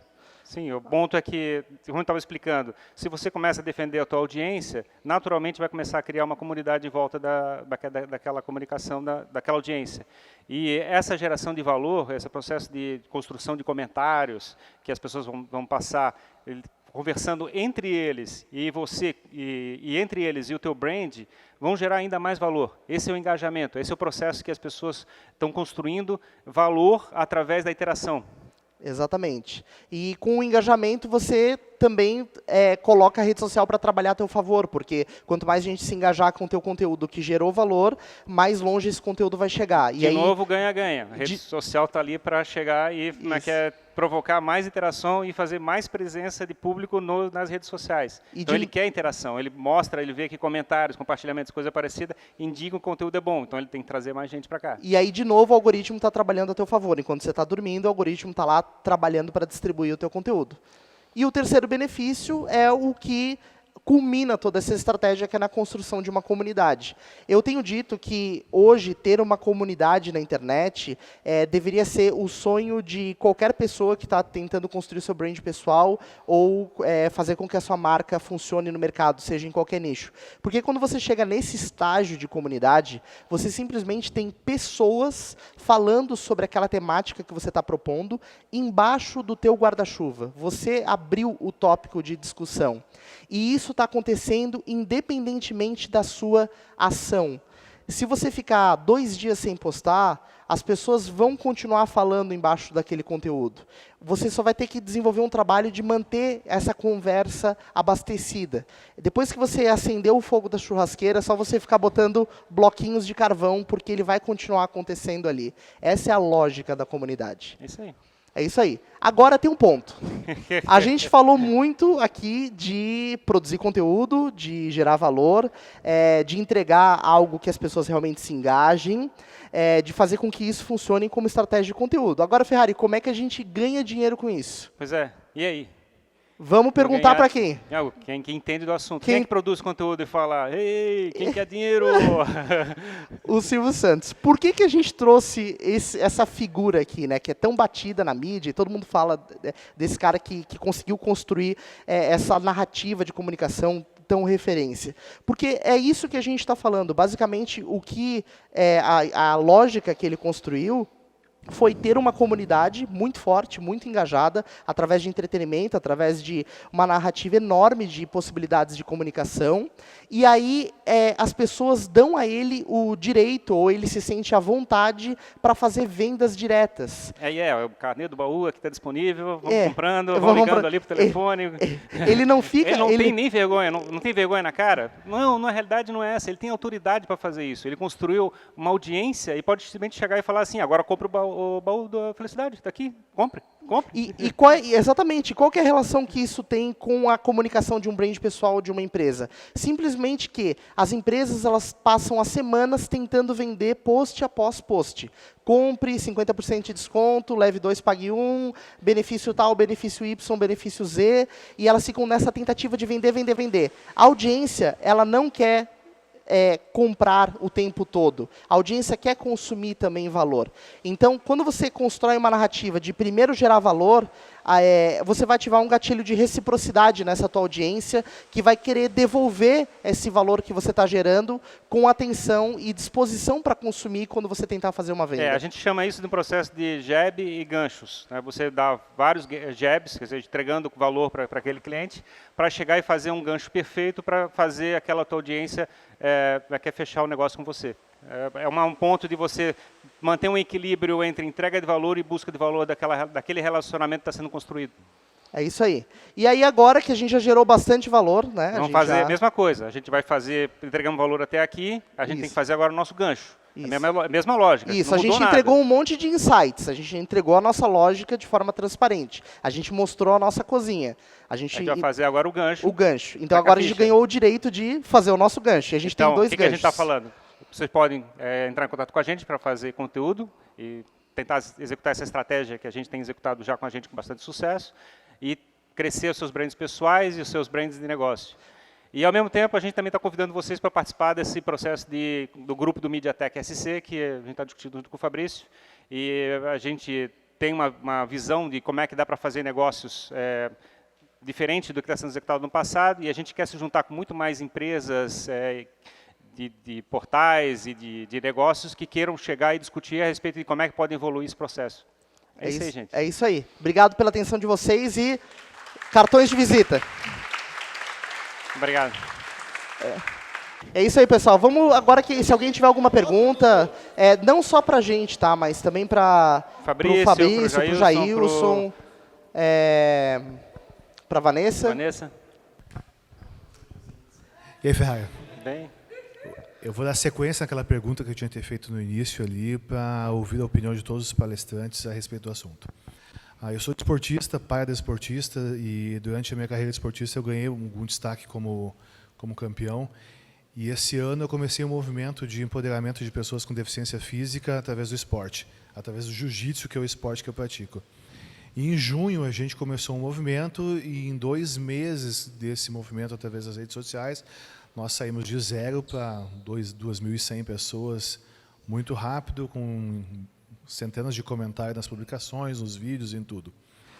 Mas depois que a gente fez um evento só de pessoas com deficiência, meio que parece que se estabeleceu um nicho, e desde julho para cá a nossa audiência aumentou 500 pessoas somente. E desde então a gente vem tentando fazer essa mensagem chegar a mais pessoas, porque se a gente dá um Google aí, vai ver que 24% da população brasileira possui deficiência, né? E a gente quer fazer com que mais pessoas com deficiência descubram o jiu-jitsu como ferramenta de percepção corporal, de que o seu corpo é tão eficiente quanto de uma pessoa sem deficiência. Então eu estou num dilema hoje de como fazer essa mensagem chegar e de como gerar uma audiência que teve um engajamento tão rápido no início e que parece que estagnou depois de um tempo. Vamos lá. Assim, o primeiro ponto, né? Depois vou deixar com você se você quiser complementar alguma coisa. O primeiro ponto é assim, né? Você tem um conteúdo que tem um apelo muito grande, é uma causa social. Causa social tem um apelo, eu já tive a oportunidade de atender algumas causas. A gente criou uma página para ensino de Libras para pessoas com deficiência auditiva, né, para surdos. E a gente também teve um crescimento bem legal. O ponto, assim, a chave que eu já experimentei comunicando e fazendo marketing para causas é você trazer a pessoa para a conversa, né? Você trazer a comunidade, né, que faz parte daquele assunto que você está defendendo para a vitrine. Isso é um caminho que vai fazer com que você faça com que outras pessoas se conectem mais com o teu conteúdo, né? Então, talvez estabelecer uma estratégia de pegar depoimentos de pessoas que usam o jiu-jitsu como uma alternativa de percepção corporal e fazer com que esse conteúdo, esses depoimentos dessas pessoas sejam distribuídos nas redes sociais para que outras pessoas vejam como isso transformou a vida delas, você vai gerar uma cadeia de conexão, né? Então, essa pode ser uma estratégia que vai fazer um crescimento contínuo na tua estratégia e na tua narrativa. Depois disso, é muito importante que você deixe claro para a tua comunidade qual é o propósito que você está querendo comunicar nessa estratégia, ou seja, onde vocês querem chegar com esse projeto, que objetivo vocês têm. Porque isso também traz um pouco daquele senso de gamificação para a tua estratégia de comunicação e faz com que as pessoas se sintam dispostas a ajudar vocês chegarem até lá. Né? Então, quando você coloca uma missão, isso pode ajudar, né? Acho que são pontos mostrar importantes. o drama, mostrar a cozinha, mostrar como é que é. Se o teu objetivo é realmente crescer esse público, é importante você dizer que você quer aumentar esse público. Então, você vai pedir ajuda para as pessoas. Então, talvez é o momento de fazer teu gancho. Teu gancho é você ter um público maior. Então, você pode pedir para eles podem te ajudar. Outro ponto que a gente já começou a falar ainda há pouco é que você teve um crescimento e depois teve um processo de redução desse crescimento. Então, a tua estratégia inicial funcionou e atendeu um determinado nicho, bolha, coisa parecida, que funcionou para aquele contexto. E o próximo salto vai ser uma outra iniciativa, alguma outra ação que você vai ter que executar para fazer esse crescimento acontecer. Ou quer alterar a comunicação, como ele está propondo, algumas estratégias de alterar a comunicação, se envolver com outros influenciadores, quer dizer, chegar e se juntar com outro canal para tentar os dois trabalharem em construção de audiência em conjunto. Quer dizer, tem várias estratégias que você pode executar, mas não tem muito como fazer fora tentativa e erro, assim, não é uma coisa certa. Você vai ter que chegar e começar a experimentar e verificar o que funciona. E uma outra ideia é você também talvez trazer um pouco da narrativa de Jornada do Herói, pegando um ícone, uma pessoa que tenha um destaque no esporte, no jiu-jitsu, e que seja uma pessoa que tenha deficiência, que tenha conquistado espaço através do esporte, e também utilizar essa inspiração, esse modelo, para talvez modelar e motivar outras pessoas que também queiram se engajar e seguir o mesmo caminho. Né? Então, a minha sugestão para você é listar, né, pegar uma folha em branco e listar possíveis nomes, tópicos, ideias de caminhos que você pode fazer para conectar tudo isso, né? Pessoas que já sejam da tua própria comunidade e que possam se tornar embaixadores dessa causa, pessoas que façam parte do mercado e que já tenham tido destaque e possam te emprestar um pouco de audiência. O que vai fazer você crescer rápido agora é você conseguir que alguém que já tenha audiência direcione e compartilhe essa audiência com você. E aí você vai conseguir escalar mais rápido, né? Normalmente, quanto mais a gente cresce, mais rápido a gente cresce, mas também fica mais difícil de você defender aquela essência do teu conteúdo. Então, você também tem que se preocupar para não perder a rota. Assim, daqui a pouco você está com um público que não é exatamente aquele nicho que é importante para o teu trabalho, né? Então, não tem uma resposta simples, é complicado mesmo. Obrigado. Teve, por exemplo, algumas reportagens que eu coloquei que eu achei que isso vai bombar, né? Poxa, uma empresa grande, importante, com assunto legal, e não deu grandes coisas, né? Por outro lado, às vezes, eu falava de uma empresa pequena, que saiu de uma incubadora, e de repente aquilo teve um baita de um acesso, aumentou muito a própria questão de seguidores, enfim. Não pode, que nem o Jimmy falou, pegar apenas o resultado como... o resultado não quer dizer que a estratégia estava certa ou errada. No começo, sim, eu acho que esse boom inicial é até esperado, porque é uma coisa nova, um fator social muito importante, mas, de repente, crescer um pouco menos depois, talvez, aquela seja a tua, aquele teu delta de crescimento seja aquele, pode ser. Né? Então, não é um fracasso. Pode ser, poxa, eu estou crescendo um pouco menos, né? Agora, todas essas técnicas que eles falaram fazem todo sentido, né? Agora, só não deixa realmente te desmotivar, né? Guiar pelos resultados imediatistas, né? Porque às vezes o cara que está mais engajado, se for ver, por exemplo, o percentual, às vezes tu tem 1 milhão de seguidores, eu vejo muitos jornais, muitos canais digitais que têm mais de 300, 500 mil seguidores no LinkedIn, por exemplo, tem 50 vezes menos engajamento que o SC Nova, né? Porque eu construí isso organicamente. Então preocupe-se em construir organicamente, tendo esse feedback, e use, claro, se cresceu mais, cresceu menos, é um indicador, mas também saiba que é inexato, né? mais ou menos por aí. Exatamente, é uma boa colocação. Eu só tenho uma curiosidade. Na estratégia de vocês não envolve nunca... Não chega a hora que tem que colocar dinheiro também, pagar? A estratégia de vocês é só orgânico? Talvez, no caso dele, não fosse o caso também de dar um empurrãozinho com... Com mídia paga. A gente entende como uma questão de influenciadores, mas que é o Facebook, quando você paga o Facebook, quando você paga o Google e coisa parecida, ele também é um influenciador, ele também tem uma audiência. Então, o ponto é, você tem que pegar a audiência de outro lugar. E essa audiência pode ser através de uma estratégia paga, tipo das redes sociais, ou pode ser um influenciador que está muito relacionado ao negócio que ele está fazendo. Então, eu entendo exatamente isso. A gente tem que chegar e descobrir como é que tu atrai esse outro público do outro lugar para o teu público. E isso pode envolver uma troca, por exemplo, uma negociação entre dois influenciadores para os dois crescerem, ou pode ser uma troca de dinheiro. Você chegar e dizer assim, me expõe e eu te pago tanto. E você faz isso, inclusive, com a rede social. Isso tem muito a ver com faz parte da estratégia de conquista de audiência, né? É claro, você não tem como ficar trabalhando organicamente para sempre, assim, não. Exato, não tem como driblar o algoritmo tanto tempo. Né? O Facebook, o Zuckerberg também precisa do dele, né, para sobreviver. Mas o que acontece é que dentro dessa estratégia de adquirir audiência, você pode usar influenciadores, você pode usar mídia paga, você pode utilizar outros meios para que as pessoas conheçam o teu projeto, né, o teu trabalho. E tem um detalhe muito importante. Às vezes, quando você compra mídia, por mais que você segmente os anúncios, o perfil de pessoas que vêm de uma mídia paga, às vezes ele tem uma visão mais genérica sobre aquilo que você está falando. Pois é. Agora, quando você tem um influenciador que grava um stories e diz, olha, sigam aqueles caras por isso, ele faz um gancho verdadeiro. Um gancho verdadeiro. Esse cara que vai começar a te seguir, ele vai vir com um endosso de alguém que ele confia. Então, ele potencialmente vai ser alguém muito mais engajado.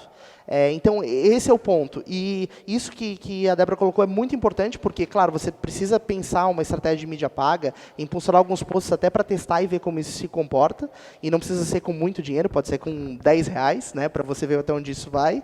E tem um ponto também que o Fabrício colocou, que é você entender qual é o teu delta de crescimento, qual que é a tua projeção geométrica ali, né? Qual que é a tua taxa de crescimento. Que às vezes você não vai conseguir manter aquele crescimento do boom inicial. Ou você vai fazer estratégias para ter pequenos booms ao longo da tua jornada. Agora, teu crescimento ele não vai ser meteórico sempre, né? A minha contribuição não vai ao encontro do que vocês colocaram aqui, vai ao encontro da angústia dele. Hoje, se eu pudesse dar alguma sugestão, eu diria para você pensar num projeto bem construído, numa apresentação bem consistente e procurar empresas que tivessem a pegada igual a de vocês. Hoje, é muito mais fácil você fazer um projeto colaborativo do que tempos atrás. E as empresas estão buscando algo sério, algo consistente. Acho que o Jimmy poderia te prestar uma consultoria para saber por que em tanto tempo você conseguiu X e depois menos. Foi impulsionamento, pagou, agora paga mais ou não? Quer dizer, tem que entender por que não. De repente, isso é uma coisa corriqueira, comum, você pode estar com angústia desnecessária. Então, acho que podia um diagnóstico, um prognóstico ali. Sim, sem dúvida, vamos conversar sobre isso, com certeza. Primeiro, a tua angústia que eu perguntaria é, você quer crescer em quê? Em número de seguidores? Em pessoas que são iguais a você? Primeiro, teu objetivo. Não precisa me responder, só pensa. Segundo o que eles falaram, existem 3 tipos hoje que eu conheço de geração de tráfego. Tráfego orgânico, que é o que você já tem. Você construiu um conteúdo bacana e as pessoas vieram a você pela emoção, pela dor, pela causa. Tudo isso é marketing. E foi muito bem feito. Depois que o orgânico chega num patamar, existe o tráfego cruzado, que é o que eles estão falando. O cruzado tem já um influenciador que tem aqui um público e ele vai se conectar à tua causa e vai gerar um tráfego cruzado dos teus seguidores com os deles. Numa live, enfim, alguma coisa que gere cruzamento de tráfego. E tem o tráfego pago, que são os anúncios. Hoje, as plataformas digitais, elas nos dão a capacidade de direcionar a comunicação para as pessoas que querem ouvir. Pode ser um público mais genérico, mas ainda é um público, tu entende? Não é um tiro de canhão, como é uma TV. Então, a minha sugestão é, primeiro, o que você quer crescer, né? Em cima da tua causa que se traz toda uma estratégia de marketing digital. E aí sim, se é para crescer orgânico, com conteúdo com causa, orgânico. Se é para ter mais causa social, tráfego cruzado. Eu quero crescer mesmo. Tem cliente que só quer número, quer ego. Bota dinheiro lá. Então, assim, ó, existe marketing para tudo. O ponto é que você, de repente, está questionando qual é a melhor estratégia para o meu problema. É isso aí, exatamente, isso aí, show de bola.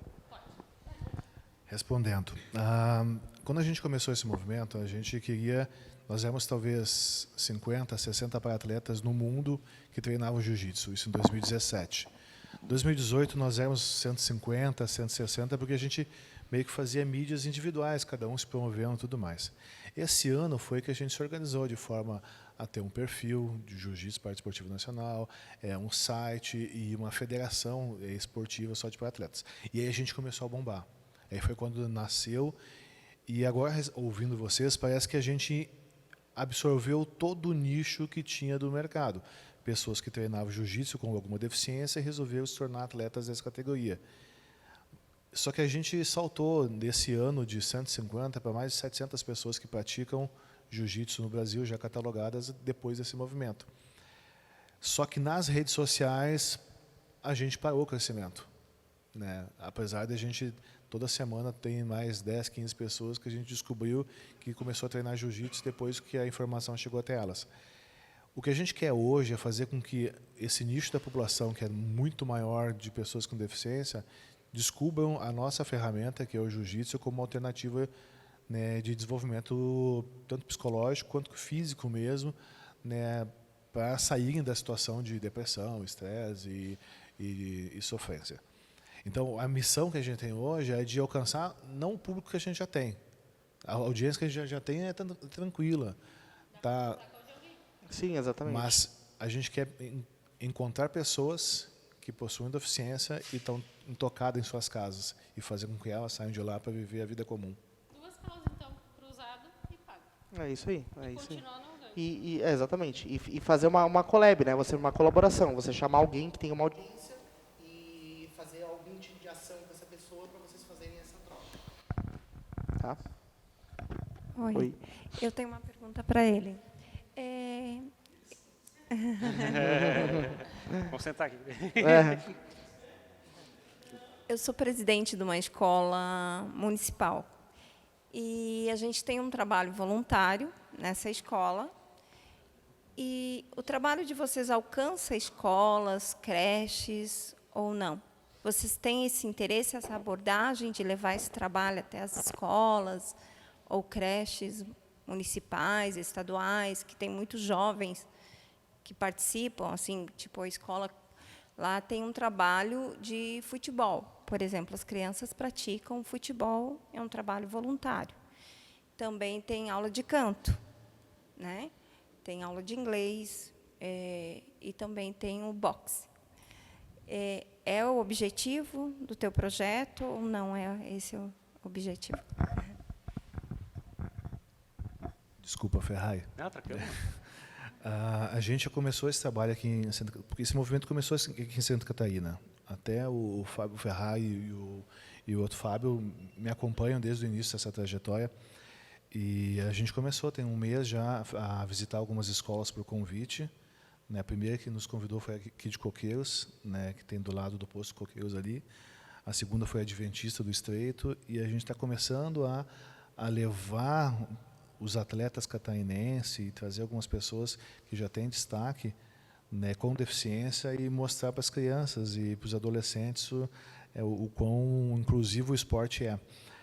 Mas o nosso foco inicial não é atingir as escolas com o esporte, porque já tem professores, academias, entidades e um movimento nacional já de tornar o jiu-jitsu matéria escolar. O nosso objetivo mesmo é pegar nas pessoas com deficiência. Porque, se vocês googarem, é muito alto no índice de pessoas com deficiência que existem. Só que, por exemplo, hoje só tem eu de deficiência aqui. Mas, estatisticamente, deveria ter, no mínimo, mais umas 8 ou 12 pessoas aqui. Essas pessoas que não estão aqui e não estão em lugar nenhum e não estão nas academias e nem nas academias de jiu-jitsu, é essas pessoas que a gente quer encontrar. Esse é o público. Essa é a missão. Jiu-Jitsu Paradesportivo Nacional, @ Boa noite. Eu trabalho no ramo de serviços. Eu e minha família, a gente tem uma mecânica de carros. Fica a dica aqui no Estreito. Mas a gente chegou no nível de maturação da nossa empresa, né? A gente está há 7 anos no mercado. E nós sempre trabalhamos com marketing orgânico, assim, principalmente quem indica. Eu acho que é realmente pela experiência do cliente que a gente tem os clientes que nós temos hoje, né? E a gente está num processo de mudanças físicas, a gente está investindo bastante. Só que a gente percebeu que a maioria dos nossos clientes, como é por indicação, a maioria dos nossos clientes são de longe. Nós temos clientes do sul da ilha, do norte da ilha, até de Tijucas, que são, pela manutenção preventiva, sazonais, a cada 6 meses, né? Ou no caso de acontecer algum problema no carro e ele aparecer. Só que a gente está querendo focar nos clientes locais. Muitas pessoas que moram perto da nossa empresa não conhecem a nossa empresa porque é uma rua de mão única.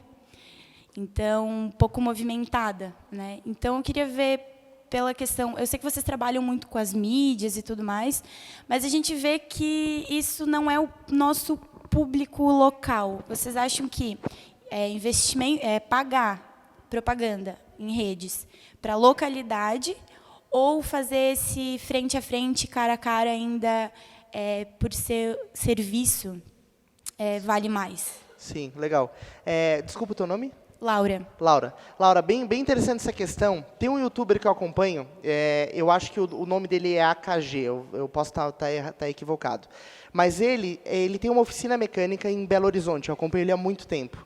E ele começou a produzir um conteúdo para o YouTube, mostrando como uma oficina pode ser transparente, como uma oficina pode prestar um serviço transparente para os clientes. E ele começou a contar essa jornada dele, mostrar os carros que chegavam para ele consertar, o que ele fazia de ajuste nos carros, manutenção preventiva, problemas frequentes que certos modelos davam. E todo esse conteúdo começou a ser depositado dentro do canal do YouTube dele. E aí ele começou a trazer pessoas que começaram a acompanhar essa audiência. Eu comecei a sentir vontade de mandar meu carro lá, porque o cara mostrava tudo de jogo limpo, né? Eu sabia que eu não ia ser enganado. E aí ele criou um projeto de franquia e ele franqueou a oficina dele para o Brasil todo. Então, hoje você tem franquias em várias cidades que utilizam a mesma metodologia que ele mostrou lá, contando a história, contando a jornada dele. Indo diretamente para a tua pergunta, você pode ter estratégias de marketing de comunicação local e de comunicação mais abrangente. Você necessariamente precisa estar presente, já deve estar no Google Meu Negócio, por exemplo, para que as pessoas de busca local consigam te encontrar facilmente no Google Maps, em outros lugares. Você precisa estabelecer uma estratégia de relacionamento com as pessoas que fazem parte da tua comunidade. O Google Meu Negócio, você pode publicar conteúdo lá também, né? Sim, então, exatamente. É uma hiperlocalização de conteúdo digital, né? O Google Meu Negócio agora tem um feed. Você pode fazer post lá que as pessoas da região vão poder consumir aquele conteúdo, tá? Inclusive, acessem o Google Meu Negócio da Raise Hands, deixem 5 estrelas e vejam os nossos conteúdos lá no feed, nesse momento. Então, você pode utilizar estratégias de conteúdo local e hoje a capacidade de segmentação de anúncio dentro do Facebook permite que você faça um raio de 30 quilômetros, se eu não me engano, ou menos, né? Você pode segmentar a tua rua ali, abrir um raio e anunciar para essas pessoas. Então, você pode fazer estratégias de tráfego pago para alcançar as pessoas que estão no teu entorno. Mas, acima de tudo, a tua preocupação deve ser em contar a história de vocês, porque a partir do momento que você começar a contar o porquê que vocês são diferentes de qualquer outra oficina? O que vocês fazem que nenhuma outra oficina faz? Por que alguém levaria o carro ou a moto ou o que quer que seja na oficina de vocês e não em outro local? Por que o cara ia de um bairro para outro para fazer negócio com vocês, né? Exatamente. Porque esse conteúdo ele vai ser propagado, ele vai ser distribuído e esse impacto vai retornar para vocês. E aí o vizinho de vocês vai estar navegando no YouTube e ele vai enxergar o conteúdo de vocês. O conteúdo vai ser entregue. Então, pensa 2 estratégias separadas. Pensa uma estratégia mais comercial para um ataque local, mas também uma relação que te aproxime dessa comunidade. E aí você pode até fazer uma jogada de marketing tradicional. Faz um cartão postal. Não esquece do offline. Faz um cartão postal bem legal. E manda brasa ali na tua comunidade. Por que não? Manda um cartão, né? Usa um outdoor na saída do teu bairro, né? Por que não? Combina as mídias para fazer um ataque local. Mas nunca deixa de contar a tua história nas redes sociais, porque isso vai fazer com que pessoas venham de longe trazer o carro para vocês arrumarem. A capacidade de vocês não está limitada ao bairro. A capacidade de vocês está limitada, por enquanto, ao planeta Terra. Se o Elon Musk for a Marte, vai estar limitado a Marte também. Beleza? Prometo só acrescentar 2 frases, porque eu acho que eu trabalhei só 5 anos e meio com carro, então eu não sei muito falar sobre serviço. Além do Google Meu Negócio, além de anúncios, além de oferta, tudo é além, tá? Isso tudo vai atrair o cliente de uma vez. Ah, oferta, atraiu. Tenha um plano de fidelidade.